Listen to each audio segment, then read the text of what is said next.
Hello, everyone. Welcome back for another week of Growing with My Fellow Growers. I'm your host, Jack Greenstock, joined as always by an amazing panel. Gonna kick it over first to Spartan Grown. Thanks, Jack. Thanks, everybody. I'm Spartan Grown. You can find me on Instagram, Spartan Grown, all one word with no spaces. And if you don't do the social media, you can shoot me an email at spartangrown@gmail.com, and I will try to help you with all of your cannabis growing questions. Happy to have you back. Next up, Dr. MJ. Hey, it's Dr. MJ Coco from cocoforcannabis.com. I am excited for the show this week. I'm not sure if any of you guys are going to be out at MJ BizCon. I'm heading out there in a couple of days too. So excited about that this week. And yeah, coming up towards Thanksgiving. So a lot of fun stuff coming on. Always enjoy that time of year.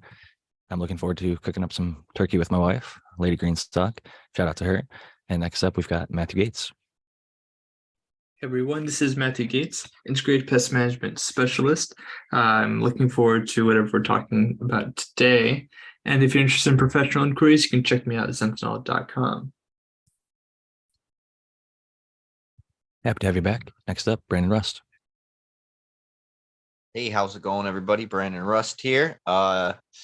Glad to be here. You can check me out on IG at rust.brandon. You can check out bokashiearthworks.com. We're having 25% off on the whole site with coupon code Black Friday all the way until December 8th. Good stuff. I just full year fed some Amino N Plus and got my Bokashi Earthworks package in the mail. So appreciate that, Brandon, and happy to have you back. Next up, Kyle Breeder. Hey everybody, glad to be here. Basically what I do is I specialize in feminized breeding. I do have some reg seed lines coming out, some stuff from Ghazni, Afghanistan, and some skunk that dates somewhere in the 80s. Some really cool terpene profiles coming off of those.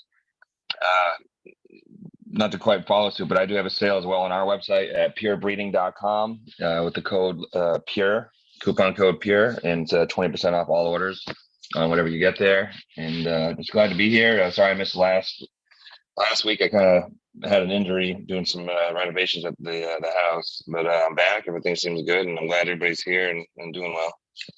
You always say that you're happy we're still all here and doing well. And last week you happened to, be on the other end of that. So we're happy that you are back and healthy enough to join us. And next up, we've got the American one. Hello, Jack Panel and everyone in chat. I am the American one on YouTube and the American one _with_A Keens on the IG. Most of you know where to find me. If not, if you go to the IG and just type in the American one and a little guy with an American top hat pops up, that would be me. And yeah, glad to be here. Good to see everyone.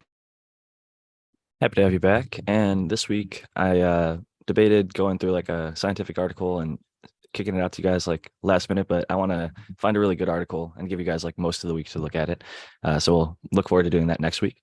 But this week I kind of wanted to get back to something that we've touched on in the past, but I feel like we didn't necessarily break down the two sort of main ways that I see people going about cultivating to sort of not just maximize each harvest, but maximize their year. Like one of the things I've been guilty of myself is not getting my next grow lined up on time. As somebody who grows like all of my plants at the same age, essentially in flower, where a lot of people like to do what is known as a perpetual harvest. And somebody I know here on the panel who does that is Spartan Grown. So I want to kick it over to you and kind of talk about why you like going with the perpetual harvest, and maybe we could compare a little bit about how overall it works for you, and if it is able to increase the amount that you're bringing in, or if it just makes things more convenient. Like, what are the overall thoughts on that process? Yeah, so perpetual harvest for me, it solves a couple issues for me. And how it does that is my perpetual harvest is my plants are different ages. They go into the room around 2 weeks apart from each other. So I'm never harvesting usually more than one plant at a time. And if that holds true, then I'll have the 2 weeks to dry that plant in my dry room before I introduce another plant. That's one thing that I ran into early on with perpetual harvest, was running into the issue of I have an almost dry plant in my dry room. I put a fresh perfectly cut plant into it, and it rehydrates that almost dry plant. So that's one thing that I had to really space out at least 2 weeks so that I get that time to dry that plant out. But other than that, it breaks up my work. I don't have a whole light of plant. I usually do 4 lights per plant, or 4 plants per light. And if I were to take down 4 plants, that would be a lot of work for me to get through quickly. And right now I take down 1. So I take down 1 plant, get that plant trimmed up. It spaces out all the work. I don't have any point of time where I have a huge amount of work all at once, because at the most it's 1 plant that's going to take a lot of work. And so to run perpetually, it really breaks up all of that work into a more manageable amount of work for like a home grow situation. It also allows me to grow different flavors. In a home grow situation, if you monocrop, most people start to get sick of the same flavor again and again and again and again, just kind of like food. So to be able to have different cultivars next to each other in the flower room allows me to basically just look at my stock of what I have in stock of usable flower. And then that will help me determine what I want to get into my rotation next, because whatever's the lowest, whatever I'm closest to running out of, that's what I want to grow next. And if I can keep my stock at least, flowers in each jar that way, then I'll always have like multiple choices on flower rather than just one thing to smoke all the time. And then the perpetual harvest challenges, though, it really is challenging to train plants so that they're the same height at different types, at different ages, because you have the bolt to deal with. So a lot of the times I have to just keep my light at the perfect distance for the tallest plant in there and let my plants kind of grow into it. I don't really have the ability to lower my plants to the perfect PPF level for each plant. I can only kind of hit the middle or hit the tallest plant with that perfect PPFD. So it's a decision I have to make. It's just kind of a choice I make just on how the plants are growing, because they're all going to grow a little bit different. But if your plant training game is on point, perpetual harvest, I think, can be mitigated. The issues with perpetual harvest can be mitigated just by plant training. I use scrog nets, and I use individual scrog nets because I have to be able to, my plants can't be tied into one big scrog net because they're all different ages, and I have to be able to pull them out to harvest or whatever, defoliate, whatever I want to do. And that keeps my plants, free to be able to be moved around in that. So that's how I solve that kind of issue too, with not being able to use a net. I just do a PVC frame that fits within the pot that I'm growing in. And then I get the net, they're individual to each plant. And I don't know. I think I've covered everything, but I'm sure if you have any questions, I do have a follow-up question, then I'll pass it to somebody else next. But in terms of maximizing, your veg has sort of always got something going on. And it seems like when you have a perpetual going, you've got a lot of plants in veg, and ideally you'll have one pretty much ready at all times. As soon as that one comes down, you've got another one that's like, ready to go in that new 2-week segment. So as somebody who pops seeds all the time, every single grow, something that's more difficult for me from that perspective is each seed is a little bit different in veg. Some are really quick and some are a little bit slower. So having the, taking clones and holding on to mothers, or even just taking a clone from each run, you have the knowledge of, okay, it grows this fast, it's already this large. And so it'll be at the size when I'm ready to put it into flower, where sometimes I plan for something and then maybe I get a little bit of a slow start, or maybe it's quicker than I was expecting. And then you're kind of like, oh God, it's like overgrowing my veg space while my flower space is still kind of taken up. So I think that's one of the other benefits of a style of doing what you're doing with the perpetual harvest, is that you kind of get a little bit more familiarity, but you can also go like, not necessarily monocrop, but the all your plants at the same age, so to speak. So you flip everything on the same date, but have like a bunch of different clones side by side to give a little bit of variety and flavors and things like that. But then some plants don't like to grow the same height. Like Blue Dream is not going to grow well next to an Afghani, and so dealing with that is going to be its own challenge. And as you grow your plants, it is important for you to, if you're going to grow them again, it's important to remember the plant morphology and how it grew and how it bolted and all of these things, so that you can, like, I do that. What you're saying, I do. Like, I'll be like, okay, I want to do this one because of the way it grows, or I'm going to want to put this one in shorter, I want to put this one in taller, all depending on how it grows. like you said, Blue Dream, if I'm gonna put that in there pretty short, because it's gonna grow and grow and grow and grow and grow and try to get as big as it can. Whereas, for example, my Banana Daddy, it might grow, it might bolt for like the total amount of height is maybe 2 inches. It barely moves, barely moves. So I know that I have to keep that in the bedroom for longer than I would a normal plant.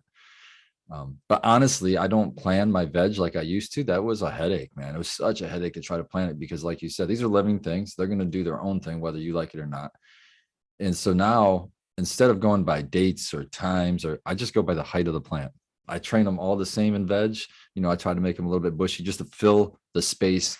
I know that my container is like a 2x2, almost completely a 2x2. So if I fill that 2x2 space with the plant, that's all I got to do. I got to train it so it's flat and covers a 2x2 space. And then when it's tall enough, it goes into veg or it goes into flower. So honestly, I'm just going by the height of the plant more often than not, how big it is on determining what is going in next. Now, when I pull the clones or if I plant that seed, I'm going off of what I have as dry flower and what I want to, you know, add to that dry flower. But when it comes to actually flipping, to just making a decision, what's going into the flower next to fill the hole from a harvest, it's going to be the tallest plant.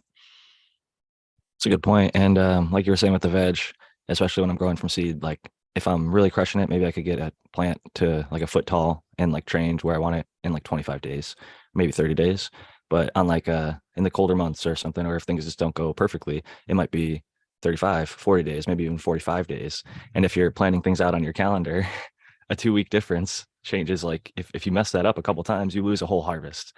And I've been victim of that also with like I was talking in the past about just being negligent, not lining things up or not cleaning things quickly enough and doing all the things that need to be done to stay up with having your harvest after harvest. But I want to pass it next to Doc, because I know that you kind of are on the same strategy as myself, where you're just popping new seeds every single grow and then taking those all the way through your harvest, and how to maximize your year with using that strategy, because there is some sort of element of unknown. Even if you have a pretty dialed in veg strategy, sometimes there's some variability. So I'd like to hear kind of how you go about getting the most out of your grow with that approach.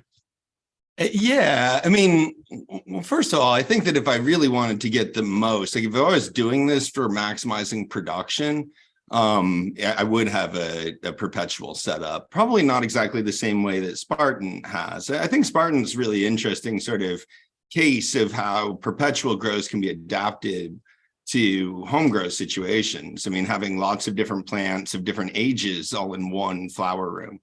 You know, normally when I think of a perpetual grow, I think of having plants that are all the same age and having several flower rooms supported by, you know, one veg space, one sort of germination space. And, you know, that's another way that growers can set up to do perpetuals at home, but like not everybody needs to have 3 or 4 tents going, you know, and harvesting every 2 weeks or 3 weeks or whatever. So at least a whole tent every 2 or 3 weeks, right? So Spartan's plan of, you know, harvesting like one-off plants every once in a while, I think that that's an interesting way to sort of maximize. It does introduce a lot of those training sort of challenges that he's talking about. And the one thought I wanted to say there was, I think optimal light height is sort of overrated, especially to the extent that you have enough light. You don't have to worry about, like, you know, if you've seen a par map at 18 inches and you think that that's really good, you know, having a plant that's 24 inches away or even 30 inches away, as long as it's still getting good direct light from everywhere in that tent, it's going to be fine. So the distance from the light in a reflective space, I think that's sort of overblown. And I would think of the hanging height more as a minimum hanging height, as opposed to like, I absolutely have to be at that. It's sort of like, don't get closer than that, but being further away is perfectly acceptable. And the one sort of caveat there is you don't want to have like, you know, a little plant growing next to like a big tall plant, because that big tall plant is going to shade out some of the light. Even if the little plant can like look up and like see the light, it can't look over at the other wall and see any reflective light coming back off of that wall, because there's like a big plant next to it. So those are the sort of height issues that you have to be worried about, I think, in a situation like that. Photo absorbers versus reflectors. What's that?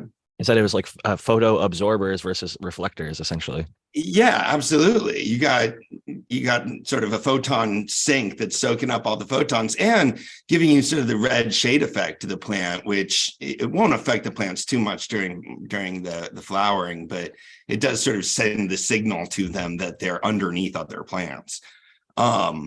So we want to keep them with as sort of optimized light conditions, but I think there's other things to think about there with optimizing light conditions rather than simply the distance to the light.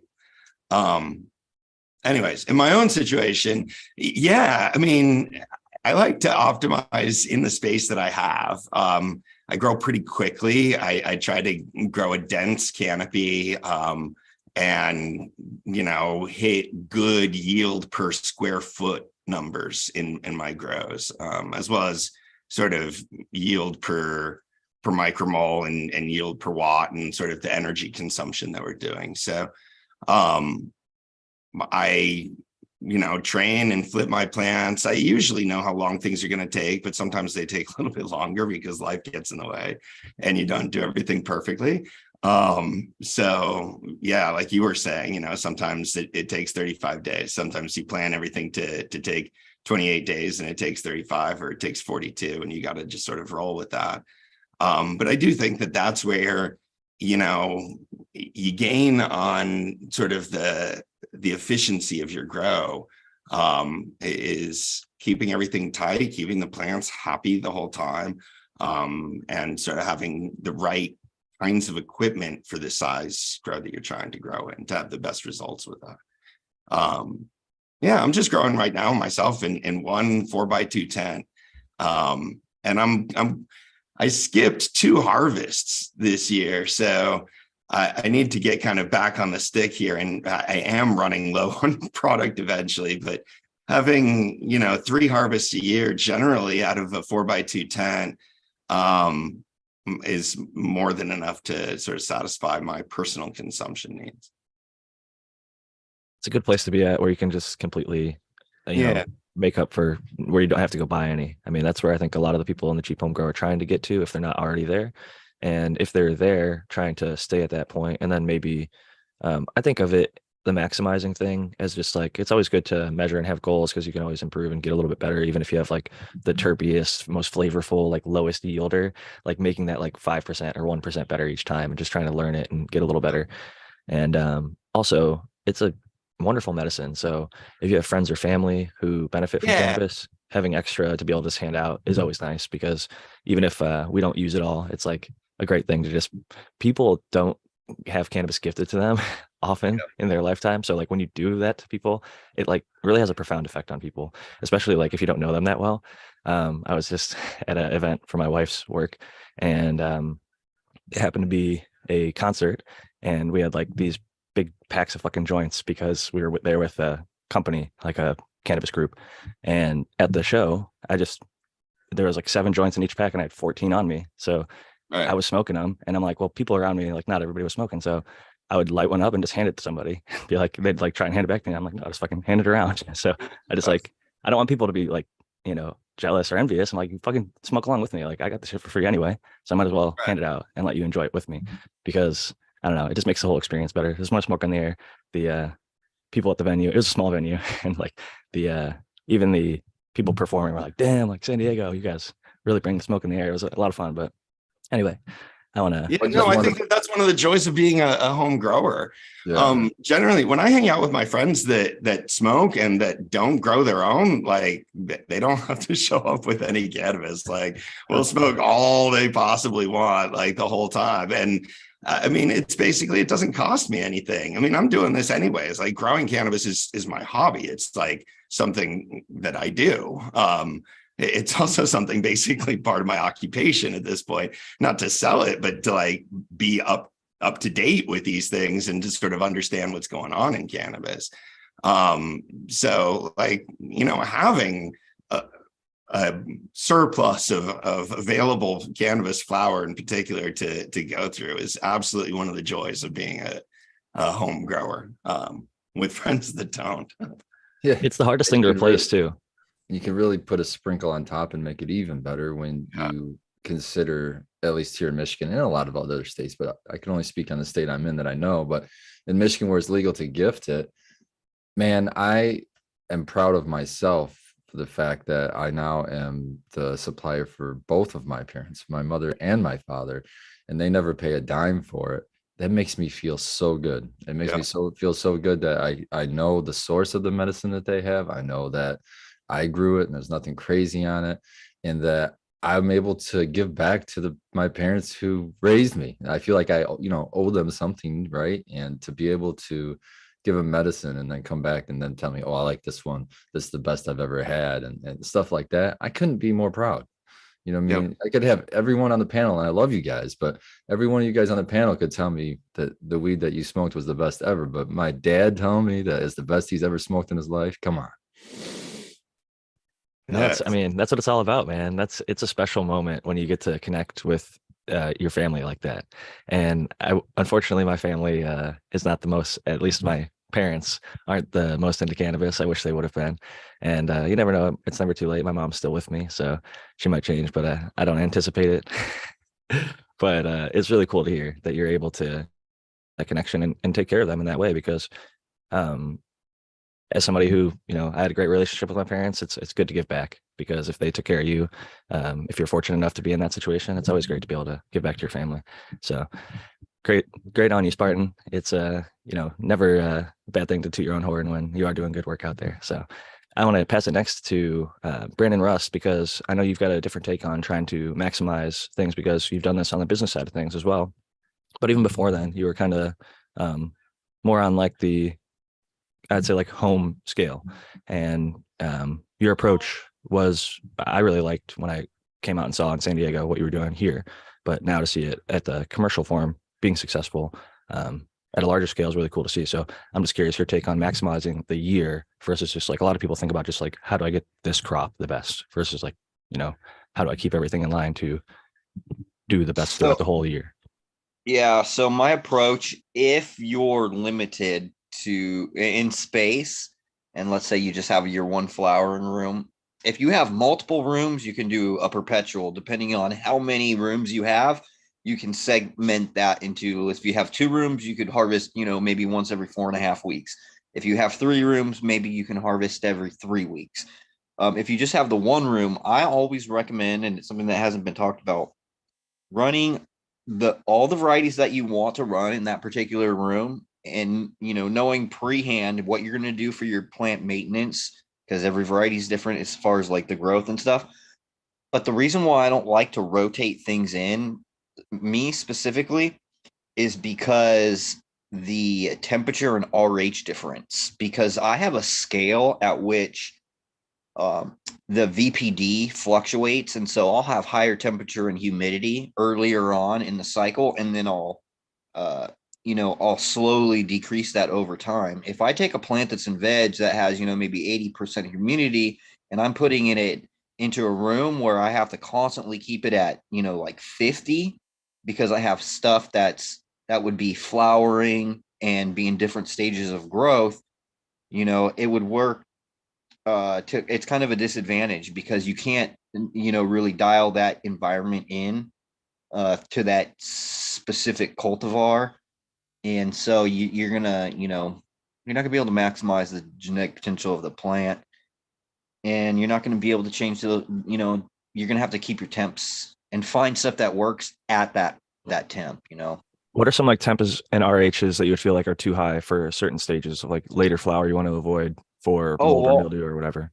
yeah. So one, it's also contingent on cultivar, because if you have a variety, let's say like Bicket OG, that has really low uh leaf to calyx ratio, so it has a lot more flower, and then it's also distributed over a longer period of space. Like the buds aren't super fat. There's a lot of them, but they're just spaced out further.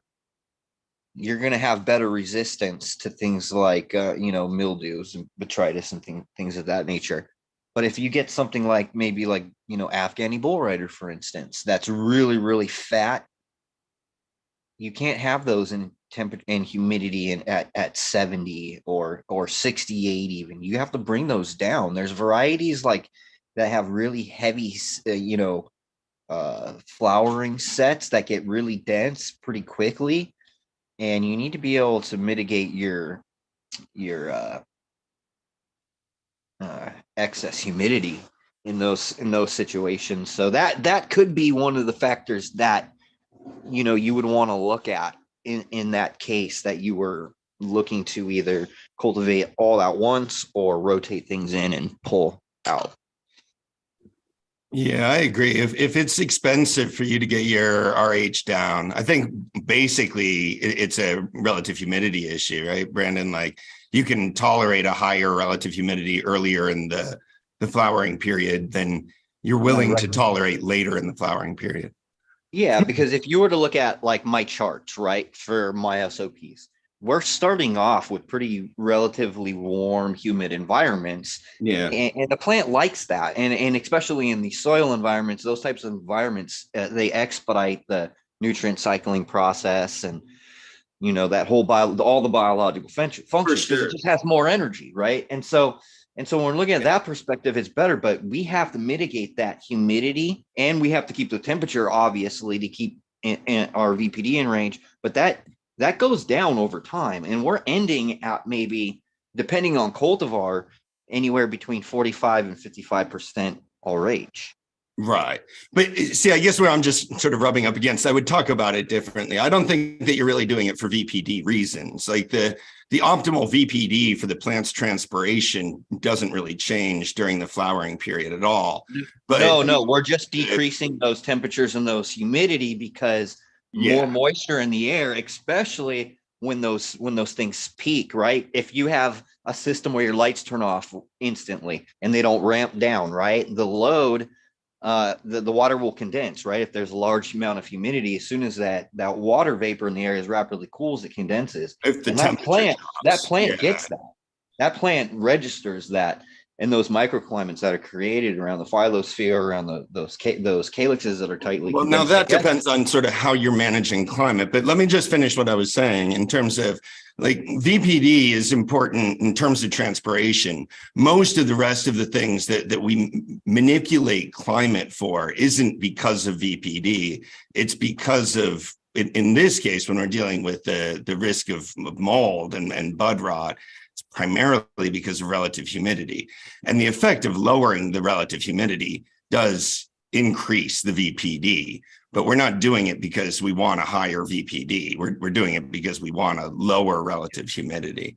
But what I'll do is, if I'm decreasing my humidity, I also decrease the temperature. That way I stay within that range, but I'm mitigating that excess moisture in the air. You know what I'm saying? Because if I'm decreasing RH, I'm decreasing the temperature. But I think you're putting VPD into the driver's seat of your grow, and I wouldn't. I think temperature is still more important than chasing VPD. So I would still have temperature set for optimized growth, and I would have relative humidity decreased to mitigate bud rot. And that ends up having the effect of raising VPD. So VPD doesn't stay the same. VPD goes up. But that's not how I cultivate, though, because the way that I'm doing it is, like, when we get further into flowering, the temperature slowly decreases with the humidity as well. So the VPD will actually stay the same. And I'm not doing it just it's all correlated, right? And that way I don't create, a dynamic with my water situation. If they're transpiring more, then there's other reasons to lower the temperature, like you might want to bring out more color and preserve more of the terpenes. Yep. But there's reasons to keep the temperature higher too. For maximizing and I growth. don't think that keeping VPD the same is sort of going to be one of the more important things about managing climate during flower. VPD generally goes up during flower in most grows, even if you are lowering the temperature. I don't think it's worth lowering the temperature enough to maintain VPD when you're dropping your temperatures down to 45% or something. I just don't see the benefit there for the plant. If you're starting, your temperatures at around 84, and then you end at 75, it's not that drastic, of a swing over a 8 or 9 week, Yeah, period okay, of sure. time. But I mean, if you're doing that and you're going from 75% humidity to 45% humidity, and you're only lowering the temperature from like 84 to 75, then your Yeah. VPD is going up.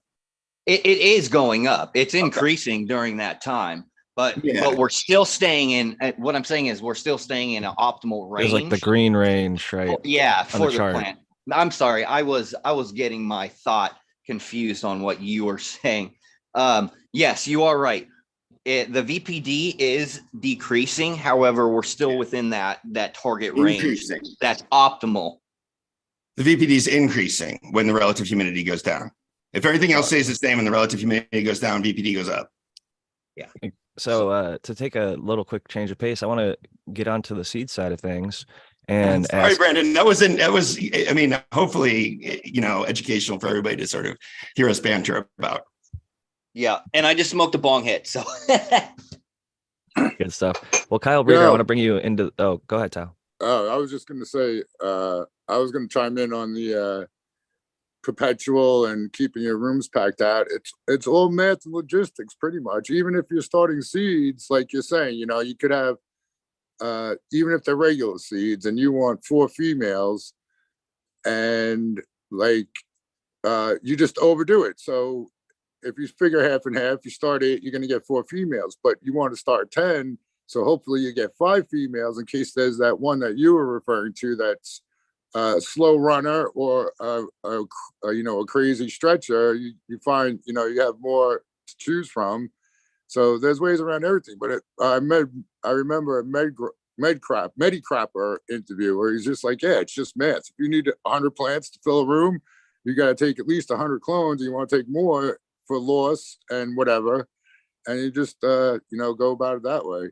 Keep But the winners, the best ones for sure. That's, I think. yeah, the ones that'll give you that the canopy you want, and the ones that are doing the best. Yeah, and just overcompensate with a little bit extra, 20% or whatever it might be. I don't know, but and I do like Brandon Russ' point about the like I would rather have the perpetual. I would rather have a space for each part of the perpetual, like harvest that whole spot and then have another area. But if you can't, you can keep it within a happy medium. And I've done that before too. So I wouldn't discourage it all the way, but yeah. Just err on the optimally- side of lower RH, right? Because then the stuff later in flower will be fine, and the stuff earlier in flower just Honestly. won't be as Right, and if you know productive. your I honestly plants- I don't change my temperature at all, and I just reduce humidity on the The plants humidity when change, they're yeah. a week to go. When it's a week to go, I'll bring it down to 50%. And the first day in flowering, I mean, people are afraid to spray their plants. I spray water on them. You could spray water on those, when they're first adjusting to the flower area, maybe spray them once extra or something. But yeah, you can do it that way. But yeah, optimally, I like filling a tent, and then 2 weeks later filling another tent or whatever it is, 4 weeks later, whatever it is, to offset whatever you want to do. And yeah, it's all mathematics and logistics pretty much. And if you got the clones, then it's even, the time it's going to take. That's the Plant other count's the factor. real kick in the balls, Yeah. because that's where you're like, oh yeah, I'd love to pop 20 seeds and just keep the best too. But Tell them you failed math class. I mean, I don't know what to say about that. No, Believe me, every time I get a politician in front of me or a regulation person, every time I bring up plant count and how stupid it is and how it needs to be canopy space every time. That's my number one one. of the funny things is now, technically, if you are just starting seeds or you have plants and veg, you could get busted with more plants than you're supposed to have. But you could say, hey, I was cultivating hemp, and you'd get busted for not cultivating with a hemp permit, which is a much lesser fine than cultivating more cannabis plants than you're supposed to. So keep that in mind, folks out there, because most of your local places aren't sophisticated enough to be able to test the difference between high THC cannabis and hemp. All they can test for is if there's THC in there, and most of them aren't going to go through the extra bullshit. So just one of those things to keep in mind if you want to start a few more seeds. In certain places, like I've heard in certain states, if it's under 6 inches, it's not a plant yet. Or if it doesn't have roots yet, it's not a plant yet. Like in Michigan, California, unfortunately, I think like as soon as it's a seedling, it's considered a plant. So we have 6 if you don't have like special permissions for medical licenses and things like that. Somebody's going to test this though and say that, only the flowering plants count at this point, basically, since everything else It's can all be hemp. considered hemp. Yep.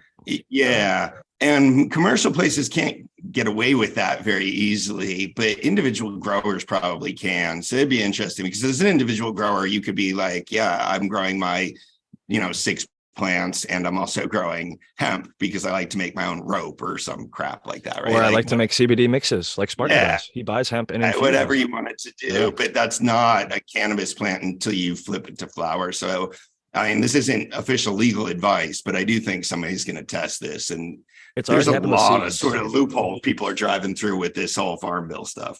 It And definitely I tell already you happened with what, seeds. We you dig into 100% your- can say seeds have 0% THC and they're legal in all 50 states, even like Texas and the reddest of states. Yeah. If you germinate them and decide to grow them as a grower, that's on you. You have to look at your local laws and guidelines and things like that. But for bird seed, for fishing lure, for exotic whatever, bird Every seed time- preservation Same as mushroom purposes, all spores, legal. Same thing. Mushroom Every spores. time I've had my seeds confiscated by customs, and like it has been multiple times that I've had seeds confiscated by customs, they've dropped a nice little note that let me know that the reason my seeds were confiscated was the lack of an agricultural inspection certificate, not because they were like contraband or cannabis or anything else. It's always been, in California at least, the lack of an agricultural inspection certificate. So, And that's a significant thing, I think, They have to follow because the legal avenues. yeah, well, and also, as cultivation happens more often, this is probably going to become more and more of an issue. We're seeing it with the hemp clones hemp clones, cannabis clones are being sent as hemp already, and hop latent viroid is literally being shipped across internationally. Like they have GG4 in Europe, and I could tell you it's like verifiable from the sources that I know on both ends of it. So it's new age plant AIDS epidemic. it's crazy Yeah, that it spread, and we didn't a lot of it because we had to get it. It wasn't all illegal at that time. People were doing it through means that wouldn't have been approved by the regulators or the local commissions that like Matthew is referring to right now that do prevent a lot of this stuff from spreading in regular ag and horticulture. So it's interesting. it's a tough changing. balance. It's a tough balance to strike. Same with oranges and citrus and things. So. I have a question for you, Matt. So the viroid being latent on its symptoms and the things that it expresses as far as the phenotypic variations when it's flowering or whatever happens, it is, can that latency happen in testing as well? Like you could test for it and come back negative, but the plant actually have it because it's not expressing any of those particular sets of like genes in that particular area where you like took your tissue from? It would depend on what exactly the test is testing for. But yeah, basically you can have a situation where like the chances of detection not occurring, because it's based on usually, some aspect of the genetic code of the hop latent viroid. It's nothing to do with the plant itself. So you think it could be like in one part of the plant that's like more susceptible, or there's something there's wrong like less with of it in the less viral load in the tissue, for example. Yeah, I've heard that to be true as well. Yeah, that's my understanding. Although I want to be honest and say that I'm not sure this is a really well understood facet of when I say not well understood, I just mean where is the delimiting line for different kinds of tests. But yes, essentially that is part of the problem. I wonder too is if we were talking about how different types of microbes can pick up DNA of similar species and then become like pathogenic and stuff like that. Oh, I sure. wonder, or switch or off even the enzyme. eDNA from the environment from other organisms. But yeah, if the virus could can it also be transmitted through other bacteria, do you think, and then live in soil and shit like that? There's a research report that I shared a few months ago, and I talked about it on my YouTube channel, Zentinel, on my hop latent viroid or viroid biology video, that there seems to be research that shows that there are viroids that can be taken up by fungi, for example, some of which were pathogenic, and then they were also able to vector it to plants. Not this particular viroid. There are other viroids out there, but like It just shows it's possible, it should, Yeah. it seems Which- more plausible. Yeah. which is means it's scary. probably possible, which sucks. Yeah. Some other people were talking about recently the potential vector through water, and I guess and through the root system, and I suppose that I think that that also is considered possibly plausible, but I'm not remembering who said that, so I don't want to be like misguiding anyone. But It would make sense to me from a physical contact perspective because it seems like the contact of the roots is like similar to the contact of the leaves that we know does transfer the mechanical transfer from one plant touching another, right, or yeah. scissors cutting a plant and then cutting another plant and having it transfer that way. I was also thinking, just as we were talking about the testing, maybe showing negative, if it was infected that morning, for example, versus like a week ago or a month ago, then the total viral load might be like at the top of the plant where another plant that had hop latent viroid like touched it, or the cut was taken to start another clone or whatever with maybe dirty scissors. And if you took your sample for hop latent viroid from like the bottom of the plant or the top of the plant that was far enough away and it just happened that day, maybe then it would show negative. But if it had been infected for a week or a month, you're more likely to get the detection potentially because to my understanding, it's not systemic. It is like localized and it starts to spread throughout the plant. Eventually it'll go through the whole plant, but it's not like one of those things that as soon as part of it gets it, the whole plant is impacted or affected. And I think I might have mentioned this on another show, but I've seen studies that are saying this viroid, hop latent viroid, can be as much as a 50% reduction in yield, which that is like anything but latent, but it'd be difficult to say until the very end, I guess. But yeah, that'll make a lot of people learn how to identify and work around this, because if you're going to get half of what you're expecting based on this potentially, that's going to be a huge deal, and the industry is going to be paying lots of attention. I'm seeing tons of talk on like the amount of it in seeds and how to sterilize. People are saying like use 10 to 20% bleach versus hydrogen peroxide and other things like that, but there's a lot of talk. That's the good thing. That's their silver lining, is now everybody's talking about it. Now everybody's taking more precaution in what they're doing, and hopefully we'll stop spreading these future viruses too. These practices will be picked up, these SOPs, and people will be more careful. Just stay in house, man. Don't let anything into your grow. Stop all alien intrusion. Hey, you bring in seed, Tao. I know. I've had some velvet punch go your way, and 10% potentially is some study is saying 10% of hop latent viroid comes from seed potentially, according to some study. But I feel like Matthew has mentioned in the past, it's really difficult to actually parse out and really prove that back. But yeah, they don't know enough. It feels like, and to introduce a little bit more levity to the situation, because we sure need it. There may in fact be, and I think there's been, I think Kevin McKern has talked about this, the potential for cannabis plants that have some level of resistance to hop latent viroid. That doesn't mean like it's a sort of expelling it from the body or anything, but it could go a long way to like maybe stopping spread or making other sorts of incompatibilities possible. Not as much of a reduced yield, like maybe some are or 50%, even that, exactly, just tolerance 50%. of the pathogen. Yeah, if it gets 10. into the plant but it does nothing. Yeah, exactly. Like then it's not nearly the crop killer that it would be before, and that's good enough. Compared to what you said the alternative is. I will say this: the most of it, I would say, is probably being spread through clone at this point. Most of us would admit, if it is possible. It seems like it's possible from seed, but it's happening in a smaller amount.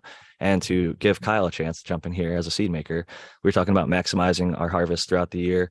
As somebody who makes seeds for your business, I'm curious kind of what your process is to try and make sure you're staying in stock with your seeds. Like, how do you line everything up to make sure that you're always able to keep the people out there who want your seeds in stock with them? Because a lot of people like myself grow new seeds every time and maybe don't keep cuts and want to rebuy that pack that they grew last time that was really fire and they want to grow it out again. So what are your thoughts on getting the most production throughout the year as a seed maker?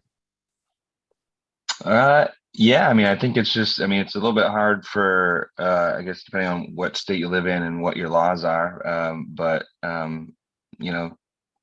me, it's just always trying to do batches in like 4-week intervals. So like I'll plant some stuff in 4 weeks, and then 4 weeks later I'll just germinate something new, and then just to the point where I feel it's manageable. I'm not going to go into like numbers and what I do just for certain reasons, but and for me, I just I try and just do well. Here's the thing, right? When you're doing regs, it's a lot easier because basically when they just get like I don't know, maybe 2 feet tall, or even when just depending on how tall they get, really too. Because obviously, I have like height spaces because I use tents, multiple tent setups.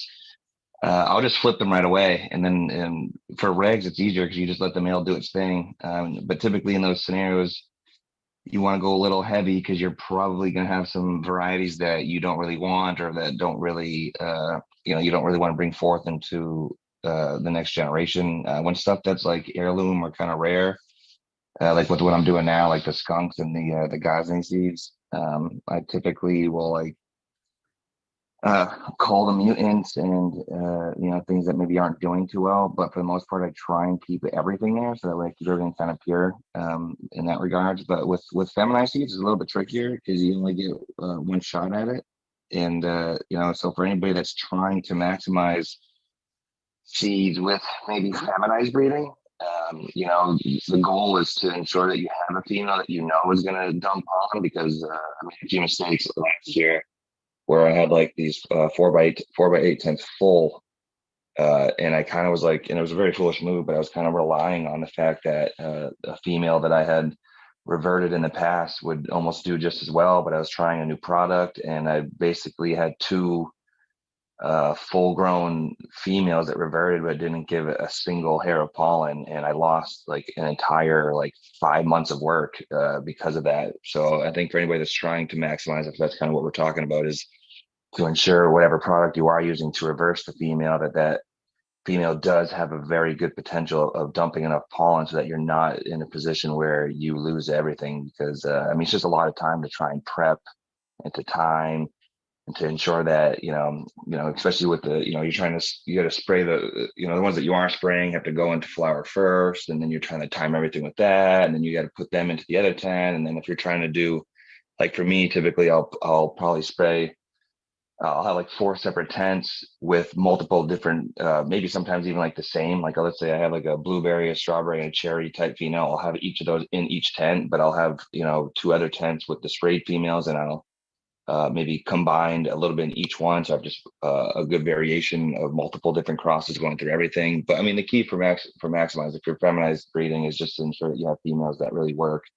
And then at that point, it's just you kind of timing it. But for me right now, I'm starting to get into more heirloom stock. So like I have like tons of stuff that all you guys would like fall in love with. Like I just got really lucky, and it's not my doing. Like I just got some really good stuff from like a lot of Vietnam vets and stuff a few years ago, from like 1970, 1960, 1980. They're like old film canisters, and a lot of them won't germinate. And something that's really cool, it's a little bit off topic, that I just want to shout out, because I got to leave at 8. But I was talking to somebody that like specializes in tissue culture and all that stuff, and basically what they're saying, and I didn't know this, so maybe I'm foolish for not knowing it before, and maybe you guys already know this, but you can have a seed that's extremely dormant. It has, and as long as the embryo inside, if it's intact, has zero stored energy, meaning it won't germinate. So typically in the past when I would germinate seeds and they wouldn't grow, it's like, oh, they're junk. Well, there are ways to reintroduce energy into those embryos and make them grow again. So for anybody that is listening, or anybody that's on the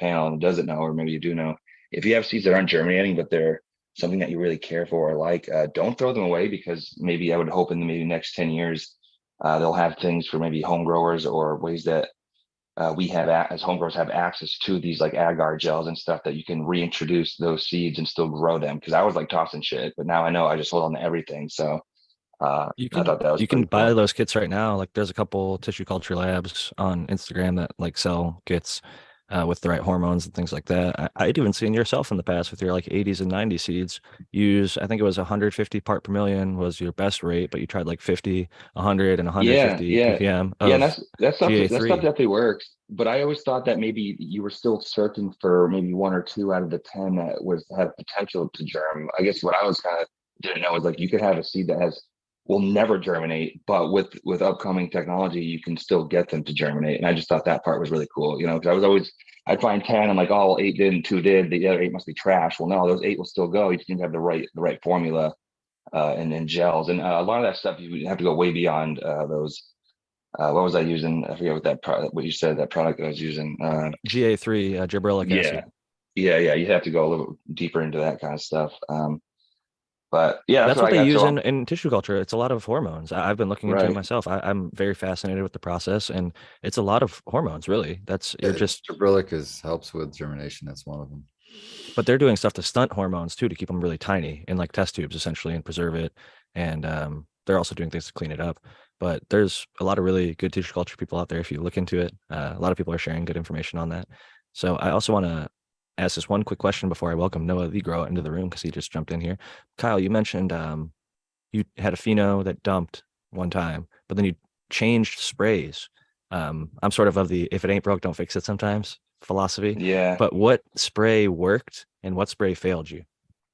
So STS is tried and true, but man, is it a hassle, dude? Because you got to spray like every third day, and like especially if you're like in your house, and like depending on what you'd have to have almost like a trash tent, because you're not going to want to have where you're spraying STS. You're not going to have your flowering bud that you're going to maybe want to smoke in that same tent. So just between like having a dedicated area, you're spraying every third night, and obviously if it's a little bit bigger than 2 feet, well, like the ones I had were like 4 or 5 feet, so like you're making tons of concoctions, and it's like this whole mixed ratio, and you're adding the thing. It's like a 20-minute endeavor, and then you're doing it every third night. It's like just a wicked long process and a lot of work and a lot of chemicals. So, and but it works, right? So, but when I found this other product, it's just a one spray and done. And man, when you're trying to breed and you just have tons of cuts and cultivars and rotations and timing and all this stuff going on, that one shot deal is like uh the best thing since sliced bread, man. So like I changed it, and obviously that's the problem. It's basically what the specific cultivar I'm talking about is New England rock candy. She's very man, she's just very picky. And I've been trying to get S1 seeds from her for a while, but I haven't gone back to STS. But I think that's because I think you basically need to kill her in order to get something for it, because she's like just so stubborn. But yeah, SES works, and I think the other stuff. I think I've kind of said it in the past, but that Elite X, it works pretty well for the most part. I've had a few issues with it, but it works. So All right. Well, I want to give Noah the Grower a chance to jump in and introduce himself. How's it going, everybody? Sorry I'm late, seeing out my grandkid, but yeah, just kind of listening and catching up with what you guys are talking about. It's all good, man. That's time well spent with the grandkids for sure. I'm happy that you get to do that. And we were kind of talking earlier about maximizing production. When I kicked it over to Kyle, I was obviously kind of focusing on the seed side of things because that's his focus. But the rest of the crew kind of went around sharing their strategies on how to maximize production throughout the year. And I was curious if maybe you have any ideas about, instead of just focusing on like one harvest at a time, how to get your full calendar year maximize like the most yield throughout 365 days. That's a good question. Man, I would, from my point of view, I'm going to be trying to just constantly be rotating everything in, new clones, transplanting, just every single, when you pull light down, try and be vigilant about trying to get it done that day, because it can be a lot of work to pull down a light, even just one, and then get that area cleaned up, get everything in there, get it in the net, and then if you got to, on the other backside, transplant something from a 1 or a 2 into a 5 or a 7, just so that, because even just one day, I was just talking about this the other day, if you miss one day, every single light, it's 2 months, roughly, that's 6 days, a year you miss, you add that up over, 10 years, and you're talking 2 months you missed. So just constantly just rotating it, just constantly doing the work, nothing glamorous, just the stuff that you're supposed to do, just doing it on time would be the trick that I would tell someone to do. Do you work like on a particular schedule though? Like, do you work back on the time? Like, are you thinking like, oh, I've got to take cuts X amount of weeks, or is it more based on like, okay, this is finishing up in flower. I've got stuff in my bedroom, and when it's at a certain space, because to keep it's sort of like a factory, at a certain process. Like, Yeah. you got to keep it all rolling, but there's timing involved with it too. And I've noticed where um, the struggle for me tends to be sometimes the difference in the seasons where in the summer things tend to grow a little bit quicker, so I am Yeah. shortening up my veggies a little bit, and in the winter things are just a little bit slowed down. I am mitigating that now that I've got one of those heat mats that you can adjust the temperature with like a dial. I don't know why I was so cheap and waited so long to get one of those. Wicked my smart old, move, Jack. my old heat Yeah. mat, man, it fried the shit out of things, and I tried to like wrap it Yep. up with towels or do other things to like make it Yep. work. But once I got that one with the probe on it, man, it makes things a whole lot easier because not that San Diego's freezing, but I don't have air conditioning and we don't really run the heat. So when it's, in the 50s outside and it's, 50s or 60s in my house, then the plants aren't going to be very happy. So throwing a heat mat underneath the tray, getting them up into the 70s is like much, much happier plants. So I don't know why I really cheaped out on that for a long time, but it was one of those things that I thought maybe I could get by without because a lot of the year things grew pretty well. But then when you start actually looking at the calendar, like Noah's talking about, like just a couple days, and the way he is doing the math, like over years, it really adds up. But even on the single year, it can add up on basically knocking off a harvest. Like I've had years where I've gotten 5 crops in. I've had years where I've gotten 4 crops in, and I've had years where I got 3 crops in. It all just depends on how efficient I am at getting all those things done. And not necessarily like the 5 crop years were the most yield. Sometimes I'd veg smaller and I get shorter plants and be a little bit less yield each time. And there comes a balance, I guess, in trying to get the optimal thing for your particular grow area and cultivars and all that stuff. So it's good to hear you mainly just focusing on the diligence end of the things and doing all the stuff that you're supposed to do, because it doesn't have to be glamorous, but that can be what gets the job done. And I think we've talked about stuff like this in the past, but repetition is important. I think it helps people learn. We don't just if you read something once, it's easy to forget. But if you hear about it once, twice, 3 times, 4 times, it sets in a little bit more, and it makes it a little bit easier for people to learn these types of things and realize why they're important, and maybe even just be reminded if they're slacking like myself. And when you start to do everything right, or at least try your best to do everything right, it's amazing how things start to work out. And I'm seeing that now, because when you go through everything and do it the right way, the plants are much happier. And when you don't do it, it's humbling, because the plants will tell you, they'll either grow slower, or in some cases they'll like start to look ugly, they'll get like yellow tips or burnt leaf or whatever, like curls and other things, and they'll start to tell you like, hey, we're not happy. So but with that said, Kyle, I know you said that you had to leave at 8. It's coming up to the 5 o'clock hour here on the west coast, so that means it's about 8 on the west coast over there, or east coast I should say. So go ahead and give your final thoughts and shout outs. Dude, that heat mat is the devil, bro. I just literally tried because it's getting cooler in Massachusetts right now, so I'm trying to figure out how to heat my garage, which I'll situate. But yeah, so I was like trying to germinate seeds because they weren't really germinating because it was cold. So I used that same damn heat mat with no probe, and I had like 8 shirts. I'm like trying to layer it up, so I had like just a perfect temp, and I still cooked them, man. It's like yeah, and I found out they make that probe, the compatible probe with that thing. I think that's probably the way to go. I mean, you can just set that thing and make it perfect. But yeah, I had some issues with that too. But don't trust the probe. I use the laser temp gun, so like my probe is actually set to like 90 or something, Yeah, because my temp gun, that's what makes it so that the like soil and plant temperature is in the 70s. So you just kind of got to figure out for your environment what right, actually the temperature really is versus what it is telling you that it's going to be. And it depends on where you place right. the probe as well. So Right. But yeah, always glad to be here, guys. Apparently, I haven't really talked about this, but hopefully, come April, I start that grower job. Director of cultivation at a 10,000 square foot facility. Hopefully, the town just is real slow with the approvals, and where it used to be like an old fruit warehouse, like there's a bunch of farmlands out nearby, and I guess that we took it over and we're making it into isolated, like a climatic growth space. So hopefully April it happens, so I can finally quit my day job because I'm kind of sick of being an electrician. But so I pray for that. But other than that, still trying to give seeds to the community. I have some gosney and skunk seeds coming out in probably, I want to say, 6 weeks. They started dumping pollen today. Maybe 4 or 5 weeks of maturation, and then maybe 2 weeks of what I do to kind of get them ready. So maybe 6, 7 weeks. But those are really cool stuff.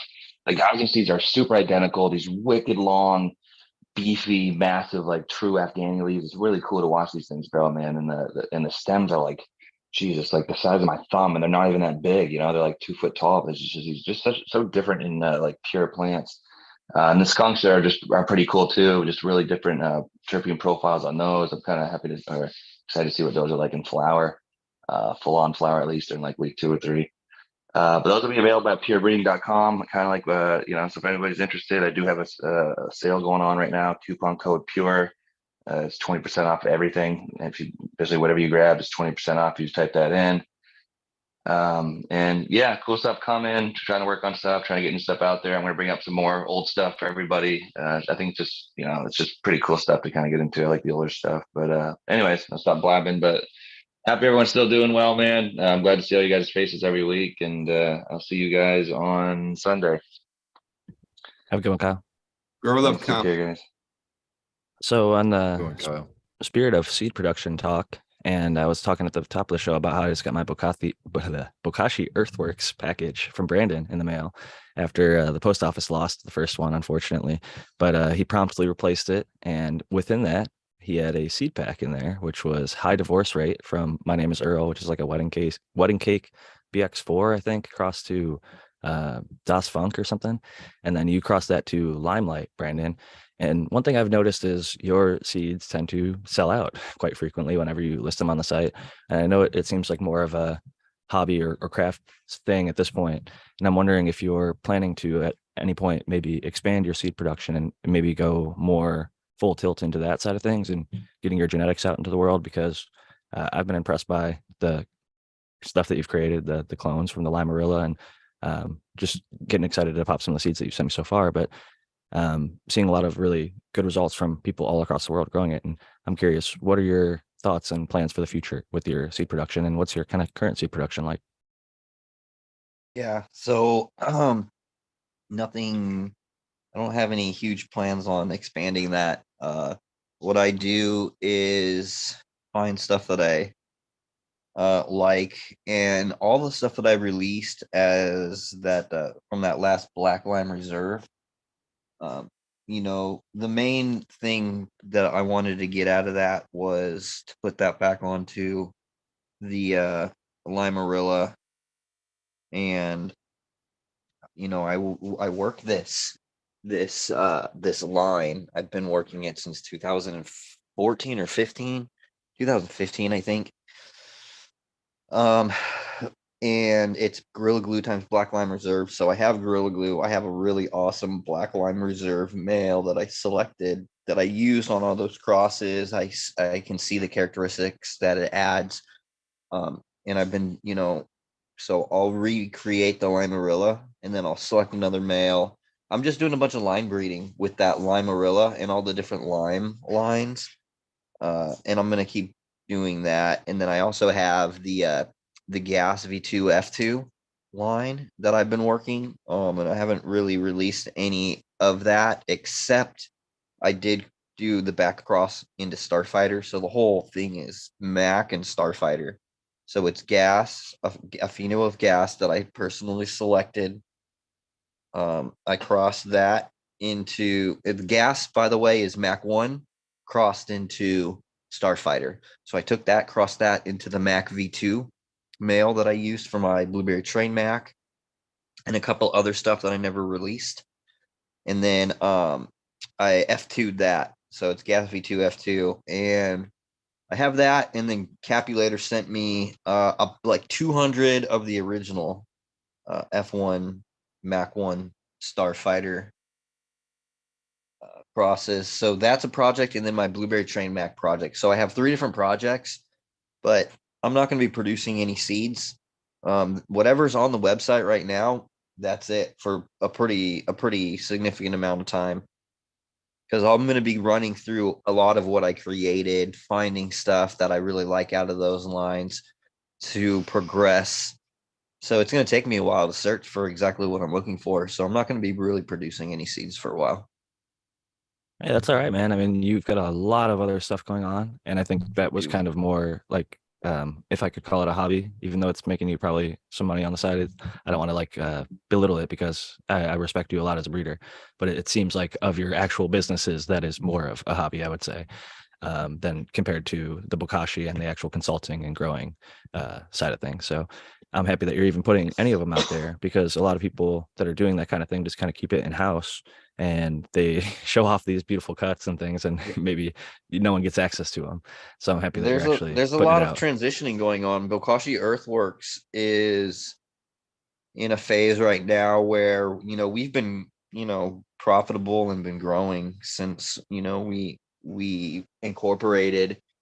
And right now there's this FPEP thing going on. So it is government money in a grant form for it's a fertilizer expansion program. What they're looking for is American producers that can produce alternative forms of fertilizer other than what's currently being offered by conventional ag.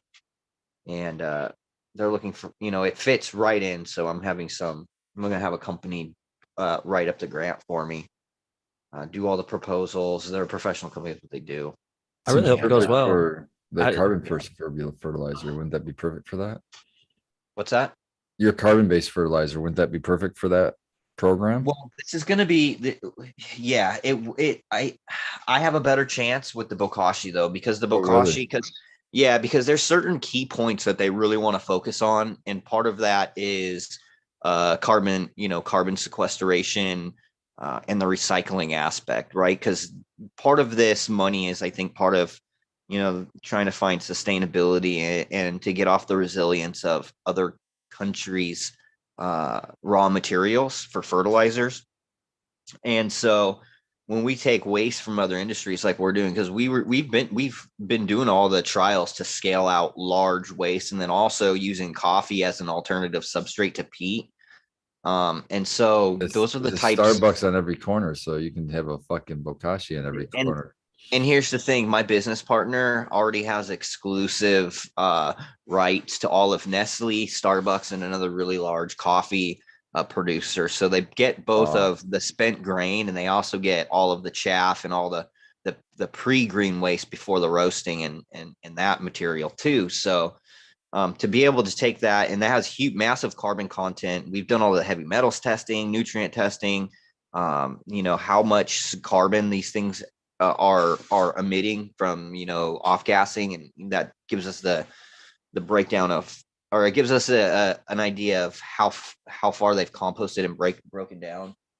Yeah, it helps that you're using a food product, because it's probably going to pass a lot of the Yeah. nasty stuff already, because it's a food product. Well, Brandon, I have a general question about the company, because I'm always surprised whenever I'm like get contacted and it's not you. How many employees do you have going over there? Because I feel like I've reached out and been contacted by a couple of different people now, so it's kind of cool to see it growing. So there is 5 people, and then we have 2 contract employees that just do contract work. Nice. So I mean, putting money inside people's pockets. But honestly, that's just my immediate, because I have business partners as well. That's how Bokashi has been able to grow, like that have synergistic business relationships. And that's how I've been able to scale up the composting, because my business partner already has 40 acres of composting facilities. And so that's what they're looking for. They're looking to minimize waste. They're looking at recycling. We're looking at carbon reduction and getting carbon back into the soil. And I meet every single criteria. So when we're looking at it from like a grant writer's perspective, they'll tell you, they're like, look, this doesn't look good, because they want to get you money, because they're going to get paid when grants come through. And the grants are there for a reason. They're actually trying to accomplish what they're set out to do, and it seems like you're actually trying to offer an alternative. I wish you the best of luck on that, but I do want to get back to the seed production kind of thing, because the American one is also a seed maker, and he's recently been featured on Dagadot Garden, or if you go to amyaces.com, you can get the Amyaces, as well as maybe a few of his other crosses. I know you've got some blueberry crosses in the works. Do you plan to ever scale up your breeding efforts, Tao? I know that it's kind of been also maybe, I don't want to, I'm not trying to belittle it by saying a hobby, but I think like I look at hobbies as like a beautiful thing, an awesome thing, something that we can put a lot of passion, time, and love, and maybe even sink money into, and not worry about it because we love it so much. But at the same time, it can become something that becomes a career. You can become a seed breeder, and that could be your whole entire life for some people. So I'm curious what your thought is on seed production generally, and where you want to take it moving forward. Yeah, well, I pretty much made my own seeds because I was unhappy with a lot of the ones that I was trying. But then when I proved out that it was really legit, I wanted everyone to try it. So I pushed them, and yeah, I feel like not to say that they're overpriced, but people don't need to charge that much, is my opinion of a lot of seeds. And it is very justifiable. And when you get one female, grow a plant proper, and you'll get your money back, whatever, $500 back you need or whatever. But at the same token, you know, to produce a ton of seed, it's not a big overhead and a big layout. So yeah, basically, I'm going to continue to make Yeah, seeds. But as a seed producer, don't you think, like, if you're doing it legit though, Tal, right? And you're really going through and you're like really selecting stuff out, and you're growing out progeny and figuring out like what's good and making sure shit doesn't harm, like, doesn't that equate for something to the value, as opposed, because I know that it doesn't, like, you can produce a lot of seeds, but I That think doesn't that mean they're I think good. that You're the right. value, yeah, and I know what you're saying, because a lot of these bigger companies I've seen just countless times where their gear like herms out, or it's not what it expected to be, and it was just, it leaves you like, fuck, man, that really sucks.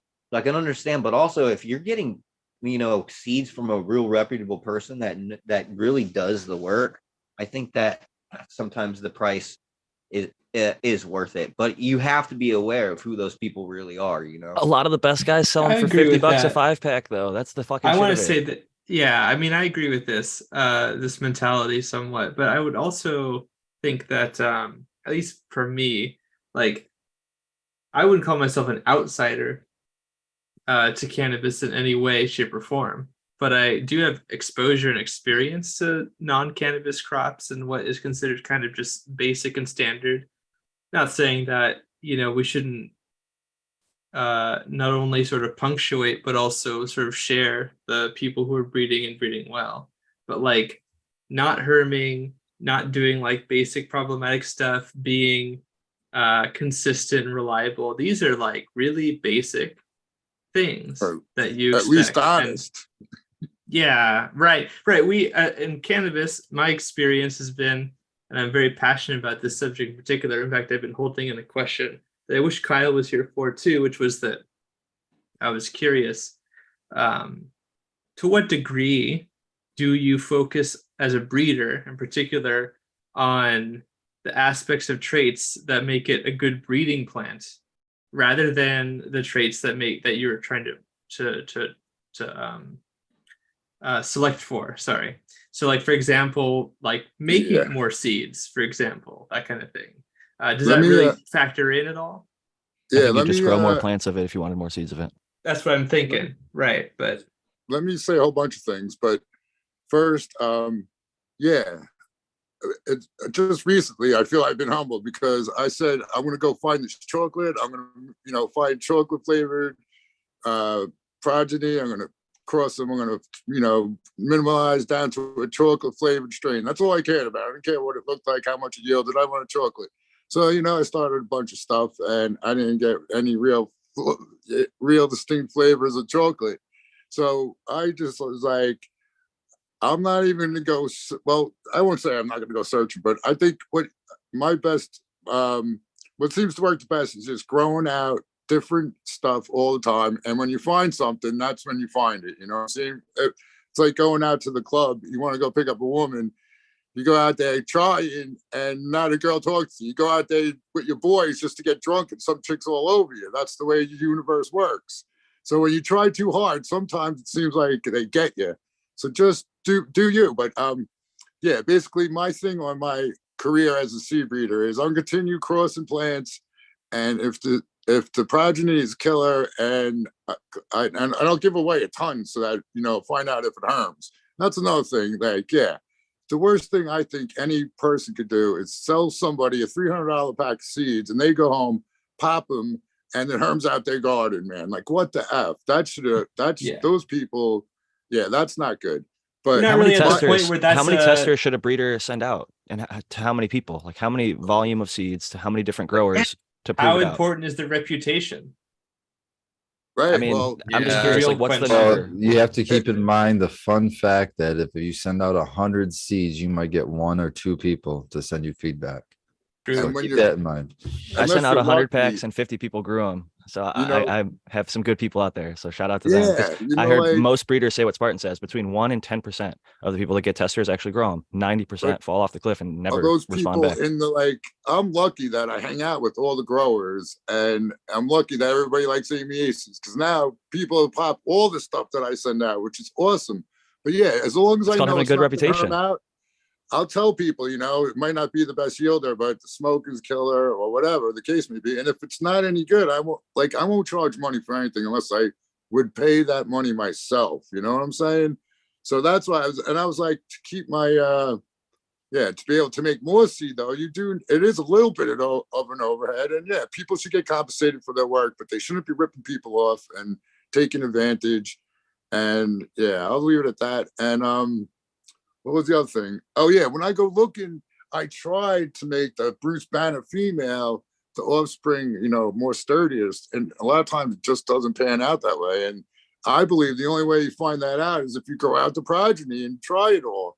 So yeah, people that come out with 20 different strains in a matter of a year, like, I question if they really tested. And I send my testers out to the guy who never grew a plant before, and the guy I know that knows what he's doing, and everybody in between, because that's who's might end up buying them. So I like to hear the success stories of the people that, man, this is my first grow. This shit's so awesome. It's legit. Thank you. That's like awesome, So And I'm just curious yeah, if you like had to that. put a number on it, like what would you feel I know for a long time you're like, I've never seen Amy Ace's Herm, and that's one that I still haven't seen Herm on anybody, and I've seen a lot of people grow it.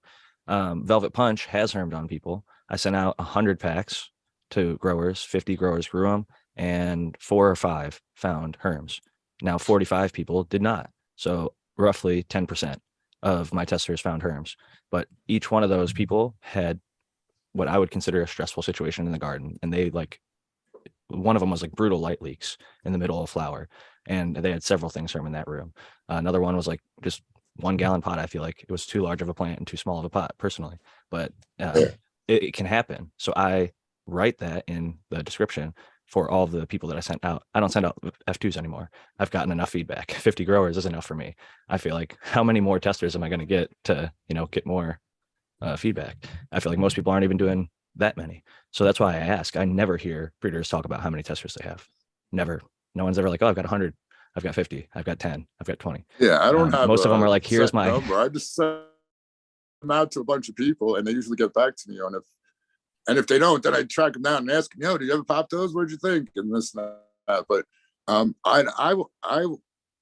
just keep sending them out as testers until I grow this stuff out first. There's no way I'm gonna, like, I sent out testers that I didn't grow, but I told them, like, I never even grew the stuff, but here, have at it. And then, like, this time, like, by Blueberry that I just did another run of, I'm liking that more and more. But yeah, but I like to hear from other people. If other people say it's legit, then I could believe that more than my possibly personal bias. And I think that even when you grow in your garden, if you made seeds, even like subconsciously, those seeds are getting better attention than the other ones, whether you think so or not. Or even like there may even be a metaphysical energy you give off to them, but whatever, you know what I'm saying? You like them more. Let's They're your go ahead. babies. You Doing literally shrooms. willed them into existence. You took the plants Yes. and made them go together, and like you. Literally, Well, Yeah. I don't know about you guys, but one of my goals in life is to have a garden full of plants that I bred myself. That's a goal of mine. I want to get there. So I think that's just would be a feather in your hat, right? Or in your cap. Or I however they agree say with it. that. It wasn't a goal of mine until now. In the backyard of my parents' house, there is a couple of rose bushes that were given to my father like 40 plus years ago at this point. And they were like this breeder, this rose breeder, who just kind of had his own breeds that he kept, that like he would sell them, or he would do this for commercial purposes, but then he'd keep some of the rejects or some of the ones that he just really liked. And these are like the only roses like that at all anymore. And I always thought that was a really cool thing. It wasn't really great. I mean, it was a nice producer, this rose, very deep, dark, sort of burgundy, velvety rose petal. But I just find that very cool. So I definitely empathize with this idea that, like, selecting your own plants, or like knowing that you help select it. I did some of this a little bit with peppers when I was younger. Nothing like super exciting, or even like, to be honest, like sort of reliably consistent. But it was sure fun to do this sort of a thing, and to think like, yeah, I did that. I created that. I, bred these two plants together, and here's the progeny. I grew it out. Right? That's such a fun thing to do, and can yield some cool, interesting results sometimes. Yeah, I think that you just said something really important there too, Matthew, which is consistency. When I'm thinking of sort of quality breeding for seeds, I think of that more than just like, are they going to herm, or how many of them herm? Like, how consistent? If you grow 500 of these seeds out in a big, room, how much genetic variability are we going to see across, all of the different individual phenotypes? Highly agree. So, and that's what I think I'd like to see more focus on. And not to say, I think you guys, like everybody on this show that does breeding, does it better than a lot of people do. But I'd like to see that become more a focus of breeding efforts, of like trying to get really consistent seeds. Even potentially at the expense of some other things that are often sort of pursued in terms of, cannabinoid percentages or terpene profile, things like that. I hear that, because I think there's a 50-50 split. And I want to say this too. What people want is what breeders, like, it depends on what you're breeding for. What people want is femmes and autos nowadays. Like, those are the big sellers in other countries anyway. And yeah, it's making its way here. Everybody wants femmes at least. But shit, I just lost my train of thought. But I think they want consistency. I mean, consistency. Some people like the variations, and some people want that clone crop. And yeah, Right. I don't know. There's only a handful of people that are really line breeding or inbreeding to get a consistency, because that takes time. A lot of time. Like, I tell people, there's going to be a lot of time. It takes but volume. It's all going to be good. Yeah, like Doc was saying, I would love to grow 500 Velvet Punch. Guess what? I can't. I don't have the permits. Small guys like us, home growers, we're not going to be growing 500. So I send them out to 100 people. That's 1,000 seeds at 10 packs per 100 people. And I've been stuffing them like Tao now, more like 20 packs, and sending them to the people who grew them. And Spartan Growing's going to be getting some F3s because he grew out the F2s, and rewarding those people that actually grew them out, and just cutting the people that didn't out, because like that's what your testers are supposed to do. They should grow them and give you feedback. You're limited, and maybe not even 500, but I mean, you are limited in what you can do based on the scale of your setup. I think you test different types of things by sending them out to a bunch of different people. You test the full range of how the plant's going to perform in different growing environments, how different growing environments and different growing setups and different, farmer behavior is going to affect the crop. I think that that's a really important thing to potentially test, but it doesn't do nearly as good of a job of showing the range of genetic variability, because you don't know if that variability is related to the media and the style of grow or the genetics. That's the kind of fun part of popping a 12-pack or a 10-pack of seeds. You get to see a couple different things, and there's one you really like, then you take a cut of it, and then you do your however many you want, consistent, all the same. But I also want to say that, yeah, as I'm going along here, to keep the moms and the dads of the original seed stock that made it, any of them, that's like, becoming more and more of a chore. But, and yeah, I don't know how much. Think of this, Tal. Think of this, Tal, though. If everything was bred for consistency, like, think the vegetables. When you go to the fucking store and buy some vegetable seeds, you get the same fucking vegetable every time you plant it. They're pretty damn close. Right. If that was the case in cannabis, you wouldn't have to keep moms and dads. You could have a fucking pack of seeds sitting there. Right. With good True. seeds, I That's feel why like How powerful is that when you have plant count? Yeah. Yeah. How powerful is, I mean, that's true, why too. commercial farms still clone. That's why a lot of people still clone. I mean, if we had consistent Yeah. enough seeds, And that's how come we cloning have would no be a thing of the variety in past. our foods and fruits. We have all the same banana, all the same junk, man. No, you can gotta have go to lots of another different Nah, types of you can do it tomatoes. better. Don't be There's a like that, smart way because to there's do lots this. of different tomatoes, lots of different varieties of tomatoes, but they're all People- pretty That's true. consistent. When you plant a tomato seed, it's going to look like the tomato on the picture of that package of tomato seeds. Like they're Right. pretty good with the tomato seeds. When you buy a cannabis plant, you plant it, it might know, look nothing like the totally picture of the different, cannabis yeah. plant. Right? Well, Like, it's funny not even because close. F2 is supposed to be where the wild variability comes in. I sent out 1,000 F2s, and what it taught me was what is consistent and what isn't. 49 out of 50 growers had purple bud with my Velvet Punch F2, which is a pretty distinct characteristic that is not always a guarantee. A lot of people claim purple, whatever. Granddaddy Purple is one that I'm featuring right now in 50 Strains of Purple that had loss of the parents. They rechanged parents and they finally got the stuff back. But I'd say 50% of GDP that I see is not purple. It's green. Most of them are like half of them are green phenos, and it's called Granddaddy Purple. But Velvet Punch F2, 49 out of 50 that I've sent out are purple. And it just happens to, I was like not planning for that. That's my initial cross from somebody else's work, Dojo DNA's work. And I was kind of just seeing what was going to be consistent. Grape flavor was another thing. A lot of people reported the methylanthranolate, that kind of grapey candiness. And some people were saying gas, but not everybody is saying gas. But I think what we smell as gas on cannabis is like perceived differently by a lot of different people. Because I agree. It's a very ephemeral description, I think. And I sometimes struggle to define it even for myself.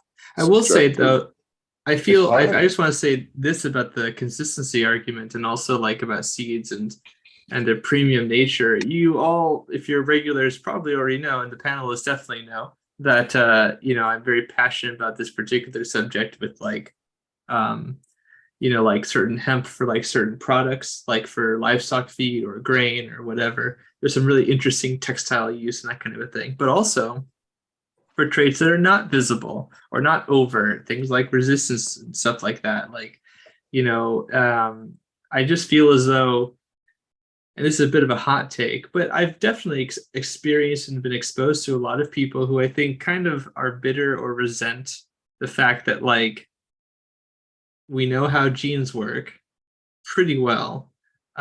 Breeding requires an understanding of how genes work. And there's a lot of people who don't really know even Bio 101 type things about how this process works, let alone sort of advanced concepts or resources for that matter. And that, like, it's axiomatic, right? If you know that things change generation to generation, just basically, then you know that if you're not controlling for different variables, or you're not trying to line breed, you're not making use of your theoretical knowledge of breeding, if you have it, then you're opening yourself up to like a lot of problems, a lot of inconsistencies. And like I just feel like that's kind of, on the one hand, if you want to have like a mysterious sort of ethereal interaction with the plant, I think that's totally valid. But on the other hand, there's the reality of how we know plants work, and cannabis, for understandable reasons, has sort of been sometimes an insular, sort of exclusionary idea about cannabis, like that separates it from like the physics of other plants, as if like cannabis is something very special that isn't sort of held down by these same rules. But that's not true at all. Anyways, that's enough. Certain things monologuing. though, like what I think people love about cannabis is a little bit ephemeral, like highs. The experience of smoking Yeah. cannabis is unique. Oh to the yeah, no, I individual. agree with you completely. And then like to isolate those to a certain gene, it will be done, and it's being done now. It's we already could figure being out, done. yeah, what terpenes and what cannabinoids, what flavonoids and esters, all the other things that are combining to make those. But long before we knew what the genetics were, like Darwin looking at the birds or people that were breeding the red rose to the white rose and getting like a certain amount of pink. Or They people who didn't- were first interacting with cannabis like 10,000 plus years ago, first domestication events. Yeah, and even just like casual conversations like we're having tonight. And shout out to Poet and Ponix, he's in the chat or was earlier. He invited me on to Dat Smoke Show this week. It was on Wednesday night. And I was speaking with Kanatai Seeds, who's got a F11 freak show he's been working on, and he's bred it to the Australian bastard cannabis, and he calls it Freaky Bastard. And he answered some of my questions because my Velvet Punch F2, one of the notes that I found was 1 out of every 15 in my popping gets like a really jagged, like zigzag, what I call the sawtooth pheno. And I want to breed that to the seeds I was gifted by Gnome Automatic, some Australian bastard cannabis, and make what I call the Velvet Bastard. And so I ended up talking to this guy who's been working a lot with it, and he said if I isolated, like if I just wanted to make like a sawtooth pheno of Velvet Punch F3, if I took those 1 out of 15, so say I pop 30 seeds, find 1 male and 1 female that were sawtooth, breed those together, he said instead of being 1 in 15, it would be maybe more like 1 out of 7 or 1 out of 5. And he said it would probably double each generation. That like F3, instead of 1 out of 15, it'd be like 1 in 7, and then it'd be 1 in 3. And then you could eventually lock it down to be like almost 100%. And he's been doing that with the freak show. And Dog Doctor actually has a relevant question. If Spartan Grode can read it for me in the side of the Zoom chat, because I'm going to drink some water. I got some cottonmouth over here. Okay, it's been a little bit, but Dog Doctor was asking in the YouTube chat. He says he's got a question. Can I, for example, pollinate a freak show pheno and make a cross of my own? And will it be stable, or I have to do it a few times? So he's got a female that tells me he's got a female freak show. He's wanting to know if he can pollinate it and make a cross. The answer to that is yes. And the other answer to that would be you have to run the resulting progeny to see how the genetics work with each other. Because Freak Show cross to Velvet Punch is going to be different than Freak Show cross to Landrace Afghani, or Freak Show cross to Hawaiian Sativa, etc. And But he best means route, if you're just stable by looking- making the funny leaves, right? Yeah, if you want, I think the Yeah. best for stabilization would be to find a male freak show to hit your female freak show with. I think that would be your best place to start to try to stabilize it to. or if you don't have that ability, keep the cut of the female that you've got, grow the progeny out of that cross. You got an F1 there. Okay. And then you're going to hunt for in that F1 any freak show-esque leaf morphology.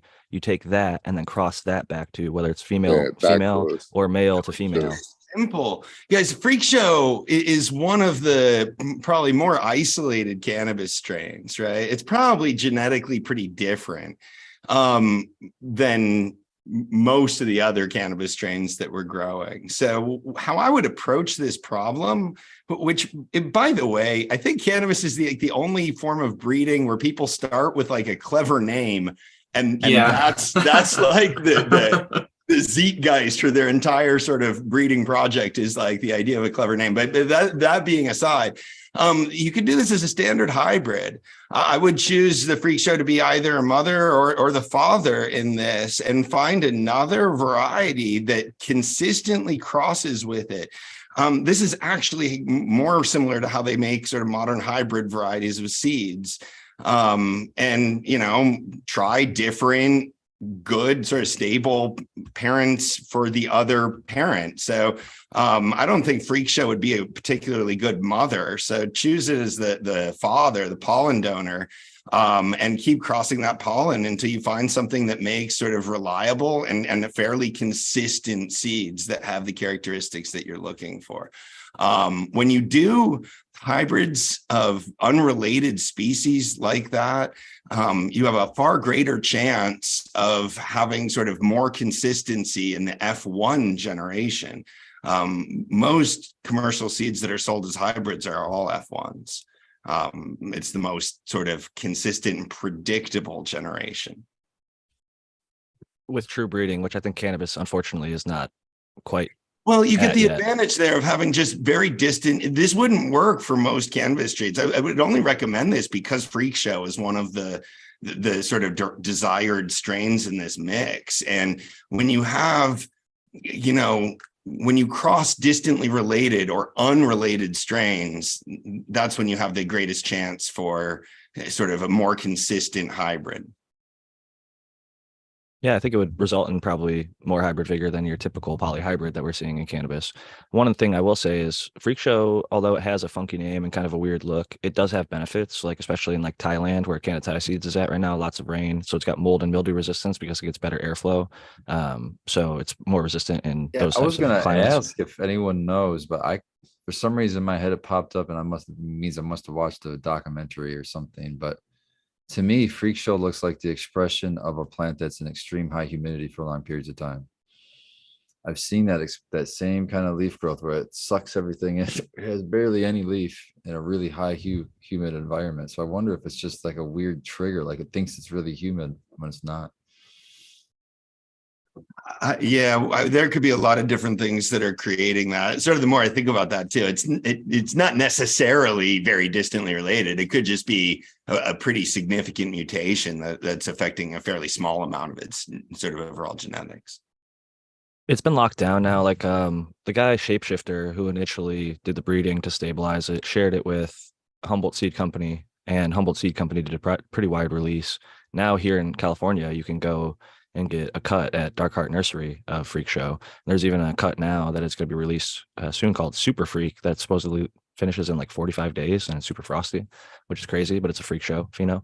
And Canada Seeds was actually saying his Freak Shows, he's got a lot of different phenos. Obviously, he's broken it all the way up to F11, but he said it went from like being a medium yielder to like a pretty high yielder for him in his area. And it's actually like not a small producer at all, even though it looks kind of funky in the veg and even early flower, it produces pretty normal bud. So I think it's going to be more of a contender for certain areas that have a lot of struggle with the molds and mildews. And it is just so unique looking that it brings an attraction to your cultivation facility, even if it's not much better. Like people really like stuff.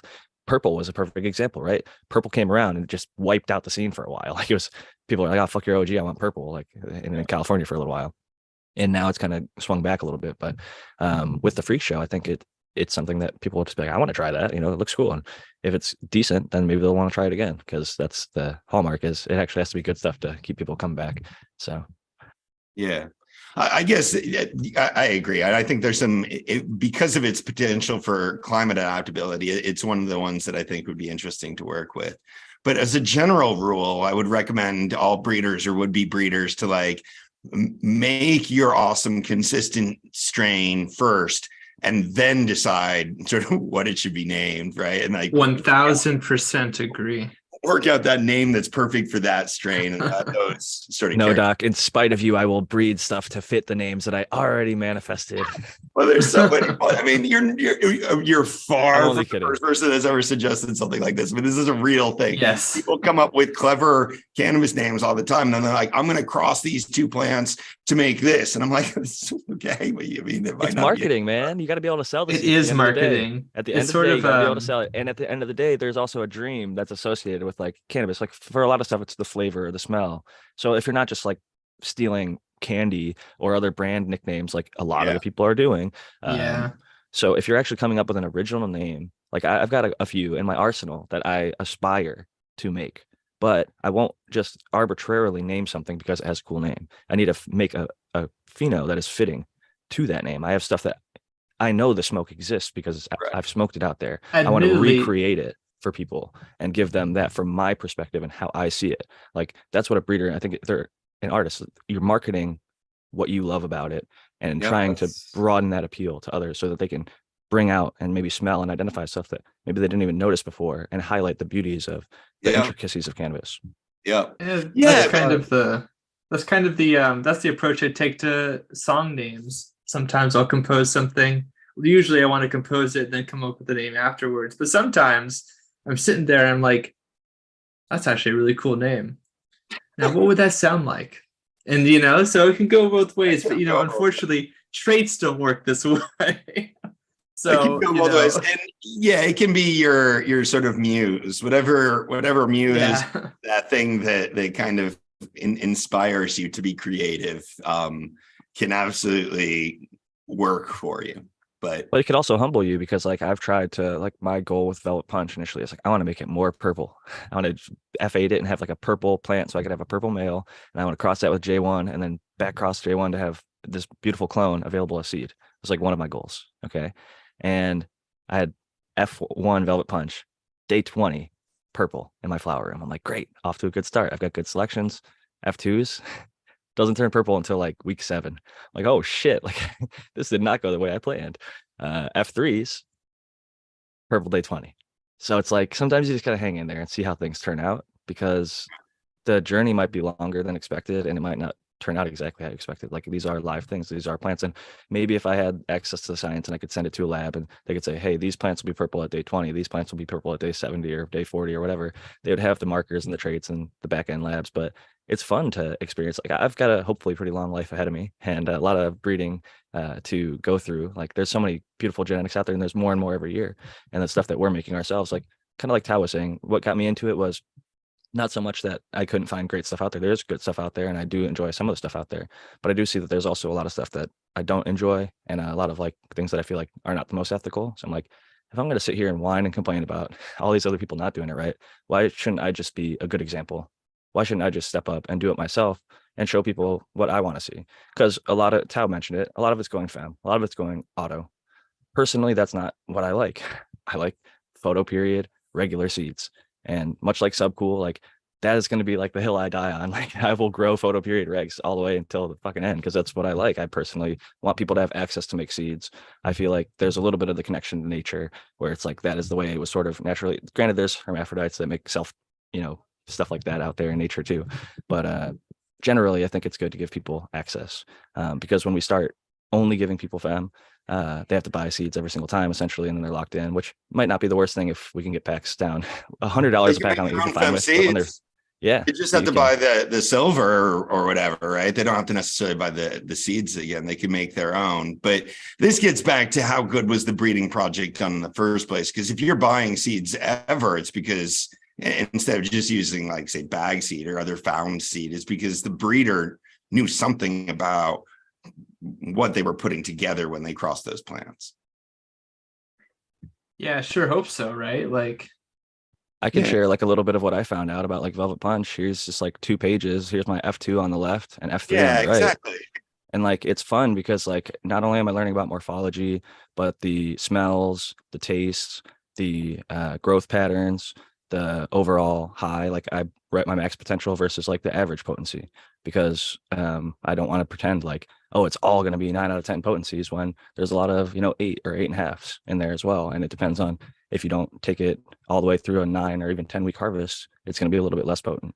So at least my experience and everybody's experiences are different. And like you see here, a big warning in bold about the things that were causing herms in F2, light leaking, over fertilization, small pots, causing root bound. But it's also within the genetics. So it's something to look out for. It came from cookies and OG background. The lineage is listed right up here. Thin Mint Girl Scout cookie, Black Velvet Kush, which is Mexican sativa, Chem 4, and OG, which all kind of have herms in the background. But I like trying to learn as much as I can about it so that way I can share more information about it with the people that are growing it. Because a lot of people, the breeders that I see out there, you just see literally the name. Sometimes it doesn't even give you the cross. And some of those packs are like yeah, $350 to $500. And yep, I could also probably go through and show off the Velvet Punch F2 little highlight that I have on my Instagram where I have probably 30 other growers who actually posted it. And you see all these purple frosty buds. And it's not exactly the same because each person grows it a little bit different, but you do see some of the consistencies. So it's nice to be able to like, I like to always shout out to DNA because I'm not the one who fucking made the shit in the first place. I just F2'd it because I found it to be really good. And I wanted to share what I felt to be good work with the community. And unfortunately, he's kind of gone more on the hemp side of things and he's not really pushing his THC seeds out there. But I'm here to share them with the community. And it's a process for me to learn and get to connect with amazing people in the community. So with that said, I know Spartan Grown is one of those amazing people that has grown the Velvet Punch F2 and did a great job representing and helping me learn more about the plant. So I want to thank him again for that. And I also give him a chance to give his final thoughts and shout out because he's got to get growing to the Michigan Bros Grow Show here in just a little bit. Thanks, Jack. And I appreciate that, man. And it's always fun to grow those out. And I'm sitting here looking, I got 1, 2, 3, 4, 5 jars of seeds to the left of me of working with that vortex from TGA. Anyhow, I did want to say that is a pet peeve of mine too, is with the the names of strains. I mean, come on, let's be creative and stop stealing names from everything else, please, for one. And for two, your name of the strain better tell me something about the damn plant. Please tell me something about the damn plant. You know, tell me how it's, you know, what the high is going to be like, or maybe what the flavors like, maybe, or maybe what the parentage, you know, what the genetics are of the plant. If the name reflects any of those, I'm fine with it usually. But it's just like, I just would like to take it a little bit seriously and try to take it, you know, if we take it seriously, if we take it seriously, then we can maybe affect the people around us to take it seriously, and maybe we'll be taken seriously. But other than that, I just hope everybody is still growing. Everybody keeps growing. And I think that's how we win in the long run, because hell, that's how we got here. So never stop growing. Cheers, guys. Grower loves Spartan. Girl loves Spartan. Always great having you, man. Thank you. Later, man. Yes, born. Later, dude.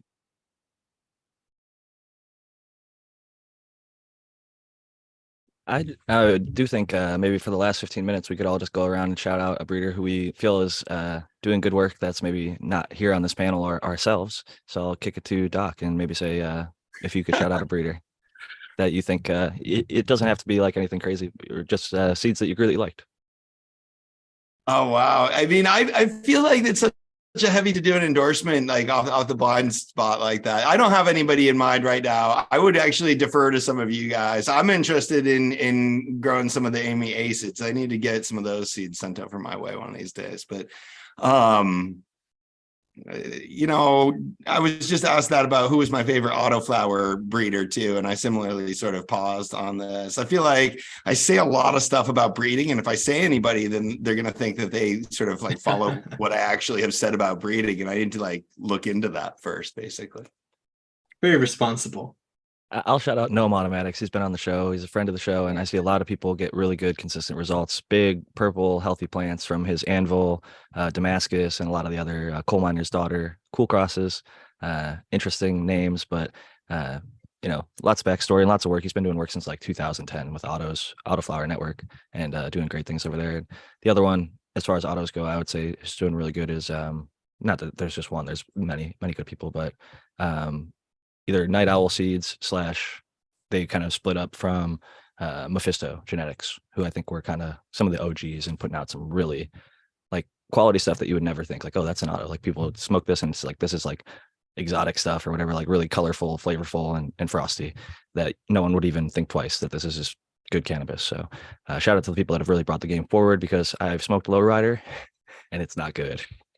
So for those people who took Lowrider and turned it into the stuff that we have today, congratulations to you guys, because that's successful breeding. That is really like, you took something that is undesirable, small grower, small producer, not heavy in smell, not heavy in trichome production, and they have turned, not that Lowrider was like the only auto, but it was like one of the biggest out there, widely available.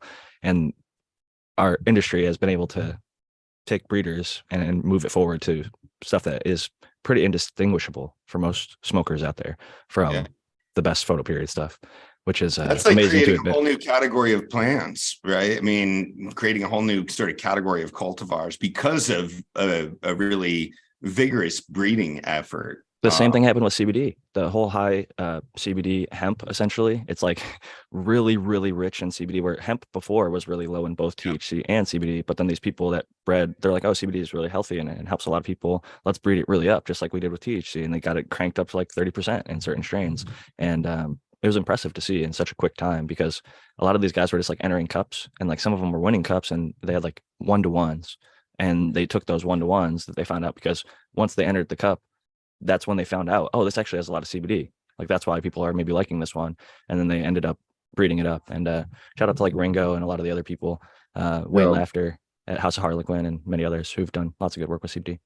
I saw a headline that Charlotte's Web is the official CBD of the Major League Baseball now. You can buy it for your cats at friggin' Petco or whatever. I got it for my cat with anxiety. It's a little more expensive than the other stuff, but I was like, you know what, I'm just going to give him regular old CBD. But it had like a, fish oil or something else to make it more palatable, I think. But Charlotte's Web, unfortunately, they kind of stole the strain from the guy. It's like a RM4 or something is the actual, I need to look.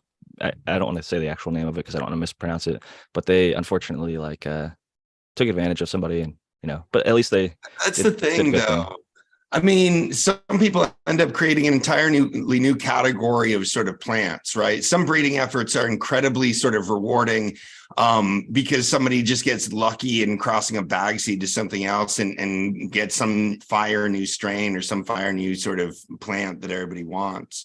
You know, I'd be happier if everybody sort of did the breeding for sort of the love of the plant. And yeah, selling seeds is one thing, but thinking we can sort of patent and lock down and be the only ones to benefit off of that. I think if you come across a plant that's really valuable, other people are going to should be able to start growing that plant. Maybe you can be called after you or something, but expecting royalties in perpetuity for that, I think, I don't know. We haven't worked this out well as a society in terms of what intellectual property is worth, and intellectual property rights seem to be, really well enforced in our legal code, even though that makes us all sort of deeply uncomfortable with some of the real world, outcomes of that. And I think seed genetics is a good example of that. I mean, Driscoll Berries got into it with one of the UC Californias in the past that couple did of happen years. recently. So it happens in general agriculture. It happens in horticulture. It's Yep. going to happen in cannabis. But I am in total agreement with you, Doc, for so many reasons that open sourcing, sharing the genetics, spreading them wide and far is the best avenue because it helps everyone in the long run. If I hate to say it, people die, people get locked up, people go away for a lot of different reasons. People maybe they can't continue to propagate the things and do what they needed to do to keep the line alive. And it'd be a shame if Josie Wales didn't spread the GG4. None of us would have access to that. Limarilla wouldn't exist. All this other stuff wouldn't exist. Right, but Josie he didn't take spit that bag seed. GG4 for free, and that's the strain that sort of rocketed around and became super popular. People just started passing cuts around. He didn't make any money off of GG4. He was trying to make money off of restricting the genetics on GG1, taking it through a sort of a totally different business model. And I'm a huge fan of what happened with GG4. I think breeders, we need to recognize that we're standing on the shoulders of giants. Like, we didn't do this. We just took the last tiny baby step of, 10,000 steps that the whole history of humanity has taken up to that point. And us taking that last little step, we deserve some reward for that. But again, it's not sort of royalties in perpetuity, and nobody else can grow the plant unless they're paying you for it. And that's taking that sort of intellectual property too far. Besides, things escape. Like, I think that's everything really will get out eventually, even the most most hidden clones. And like but that goes back to what our initial question was: who are some of the breeders we like? And I tell people all the time, if you're gonna want to make seeds, get seeds that someone did the 1,000 plant hunt on, and then use those. That's a little cheat code, But I want to shout out Subcool. He was he made them not line bred. They weren't all the same. But he made sure there was no herms. It was every female was worth. This is my criteria. There is no herms. Every female you grow is worth smoking and isn't a runt. Like, there could be one maybe, but you don't. Everyone is decent. And everyone is worth smoking and would be saleable if you took the time and effort. It's time and effort to grow from the seed, and especially regular seeds if you didn't want to mail. So I understand, because I've been through it. So and that's he's one. And now in his absence, Miss Jill, I'm sure, is continuing the same quality control. So I would say you could probably be happy getting seeds from Miss Jill, but also this cat, AK Bean Brains, every single thing I tried that ended up in my hands has been legit. And it's like I'm saying, they weren't all the same, but every single female was worth freaking smoking a joint of more than once. And they grew. And that's the other thing. You get seeds that don't even pop. Like, that pisses me off, but that doesn't happen so much anymore. There's a lot of fresher stock available. But I was wondering what Brandon would think is a fair price for seeds. He wasn't really pushing back, but what do you think? He has a special opinion about that, does he not? He doesn't buy I seeds, think so. I don't That's know. right. but he sells them. So I mean, That's Right. correct. So So I don't buy seeds. But I list my seed prices at what I would be comfortable paying for somebody else's work that they did. That if I thought that they were legit and they did good work and I was going to spend money on something that they did, that's what I listed Right. mine at. So my Okay. my prices and my seeds typically range between $60 and $100, but usually they're 70 to 75. for how many? Oh, what a steal. saying. So there's usually 11, but sometimes my seed counter accidentally pops an extra in there. So Yeah, you see, that's totally fair pricing. Like that's what it should be. It way should be less than a about, lot of in the market are like 350, Yeah. 500. Yeah. Some There's even a like lot of knockoff, price like tag for copycat type people $100. list them as like a few thousand, and then they're like, oh, but I'll sell you 5 for 250, like to make it seem like it's some crazy deal, but like it's still not a great deal. Oh, or but whatever. Jack, And- don't you know it's a race to the bottom, Jack? It's a race to the bottom. we are rewarding complacency, and that's such a terrible take. And, that would be such a Fem terrible seeds- take. From what I've Fancy. seen, there's absolutely no correlation between the cost of the seeds and the effort invested in breeding the seeds. Like I kind and of the agree. outcome. Right. the really expensive seeds are it's a form of luxury pricing where people put an expensive cost on things to make them appear more valuable. And the fact that they're charging like $500 a seed makes you think this must be really good, worth $500 a seed stuff. I mean, it's just Yeah. the same crap seeds from anybody else. But that's one sort of psychological aspect of luxury pricing, is just charge way more than something's actually worth, and people will believe that it must be like really valuable. That's a great point. Yeah, and I because why disagreed with wouldn't you it be? way back in the day on this, and I kind of reevaluated. I listened to one of these old episodes, and I was like pushing back, and I was kind of maybe just playing devil's advocate, but I was like talking about how like, oh well, Ferrari only makes X amount per year, and you're like, yeah, well, that's because production and engineering and other things like that, and development. Where with seeds, you could just expand production Right. at a certain point. You could just It's make sort the of production large artificial. enough that the cost of the seed isn't what the cost of the price that the pack is going up for. And I was kind of talking about, well, certain people got their reputation, like they win an Emerald Cup and they only do maybe one crop per year or whatever outdoors. And I was kind of trying to justify some of these higher ticket seed prices for some of these people. But in reality, like some of the people that are doing the best work, like line breeding, going through picking out amazing phenos, doing huge hunts, are selling you packs for $10 a seed or less. You can get Yeah. a $5.50 pack or Yeah, $100 10 $100 pack And that's from some of the fair. best breeders in the Yeah. game. And if it's a little If bit you're- more, I mean, it's still Yep. affordable and And not Fen- crazy. And I think feminized you can seeds, make a good 6 living grand, a doing little it. more too. I'd say. Yeah, that's too. great Just margin throw still. that in there. Still great Yeah. margin at $100 Yeah. a 10 pack, let's be Margins. honest. And if you have a good product that, I mean, it'll sell itself. Well, I'll be on here talking about this fire new strain and how consistent it is, and everybody's got to try these seeds. I mean, that Yeah, like, we'll find out. Like if Amy you Ace's have shit a good been product going around. and sell it at a reasonable price.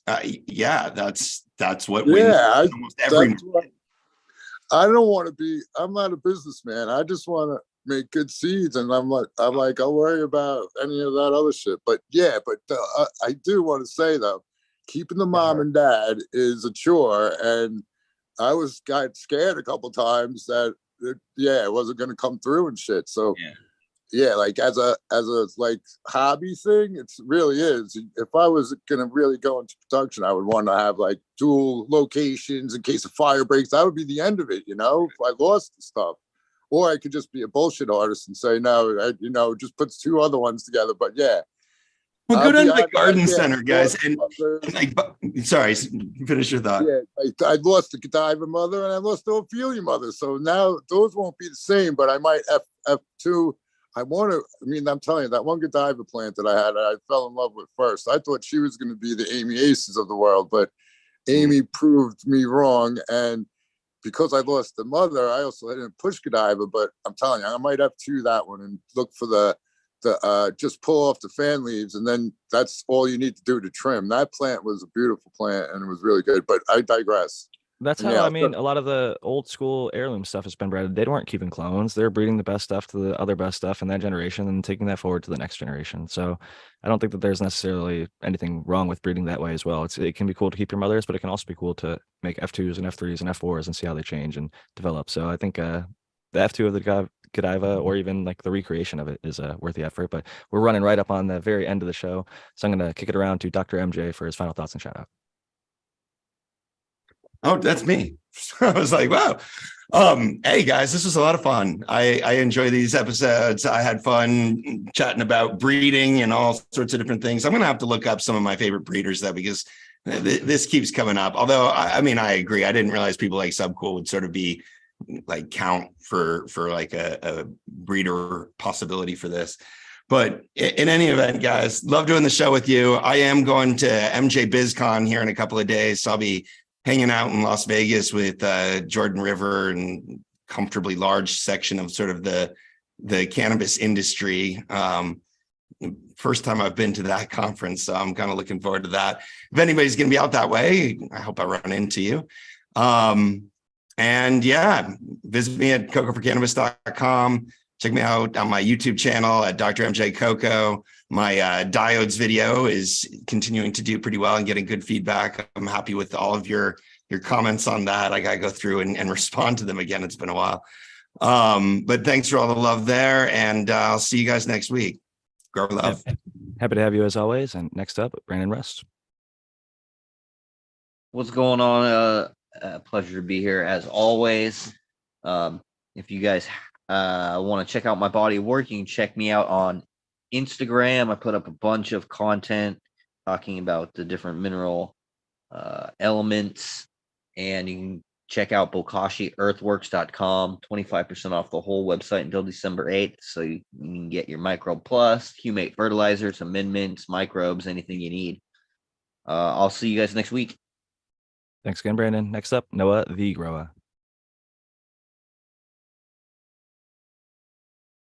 Sorry about that. Yeah, I'm Noah the Grower, and had a good time. I'm not into breeding or anything, so I was just kind of listening to everybody, and it's all interesting, cool stuff. If you want to check out anything I got going on, you can find me at Noah the Grower with 2 E's on Instagram. I'll see you guys next week. Happy to have you, and thank you for joining. And I know even when you don't contribute, I appreciate you being here. Just one of the crew. It's always nice to see the panel fill in. And next up, Matthew Gates. Yeah, I also enjoyed the discussion, and we talked about some things that I thought were really important, especially with regards to this topic.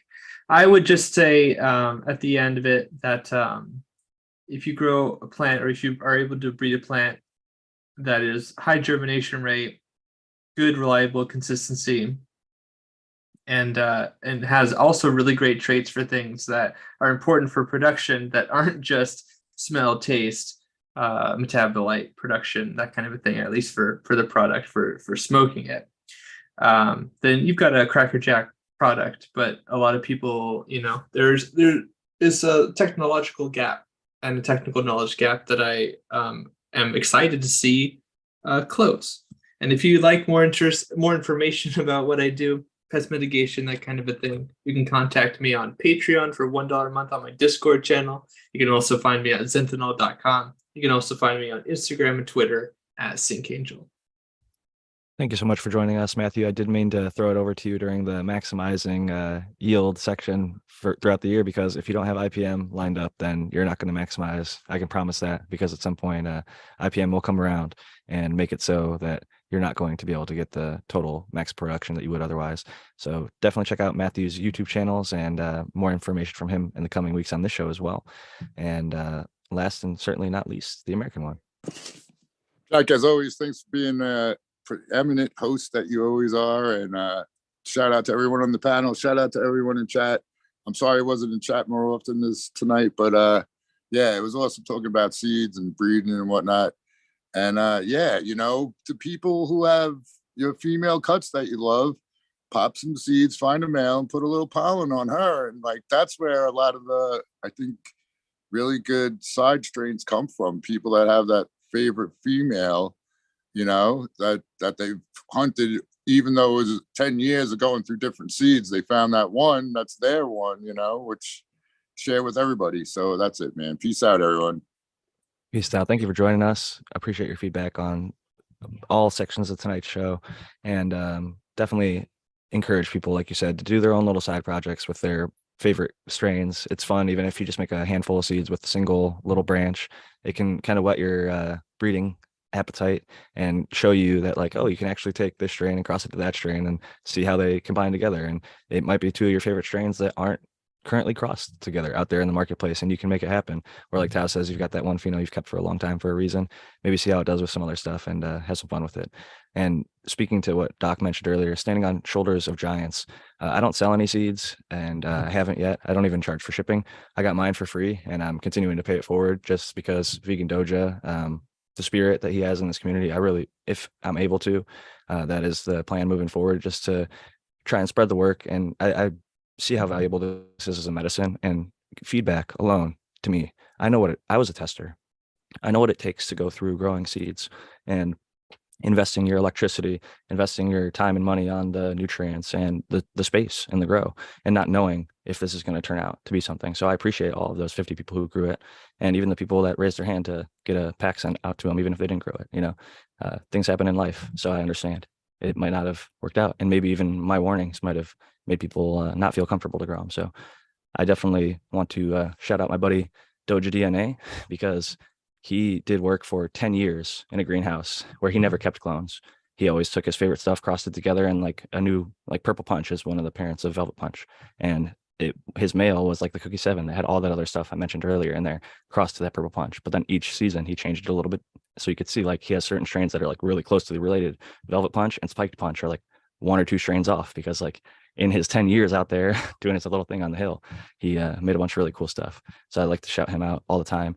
And people always ask me. So I tried to be proactive, and I went through and I made a little list of breeders. And the best way I thought to do it was I made an Instagram account.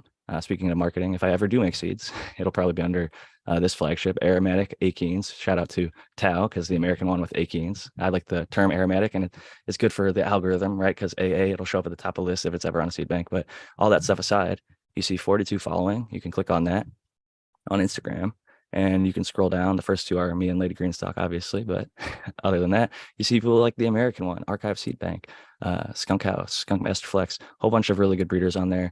So if you want to see who I really like and approve of, you can go to Aromatic Achenes and check out the following, not the followers, the following section. And that will give you a pretty good list of breeders that are making seeds today that I think are worth it, and may produce some fire for you. So with that said, we're about 7 minutes over. This is the longest episode of Growing with My Fellow Growers that we've done for a while, but I didn't want to rush the shout outs because I feel like we had a lot of important information we need to get out there. So this has been at Jack Greenstock, like you can see right here on my logo. You can find me on Instagram as well as Cannabuzz, Jack_Greenstock on Twitter.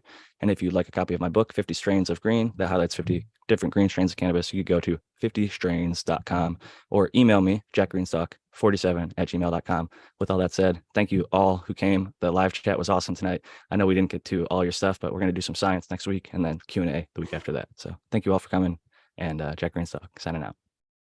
Grow with love, everyone. Peace out.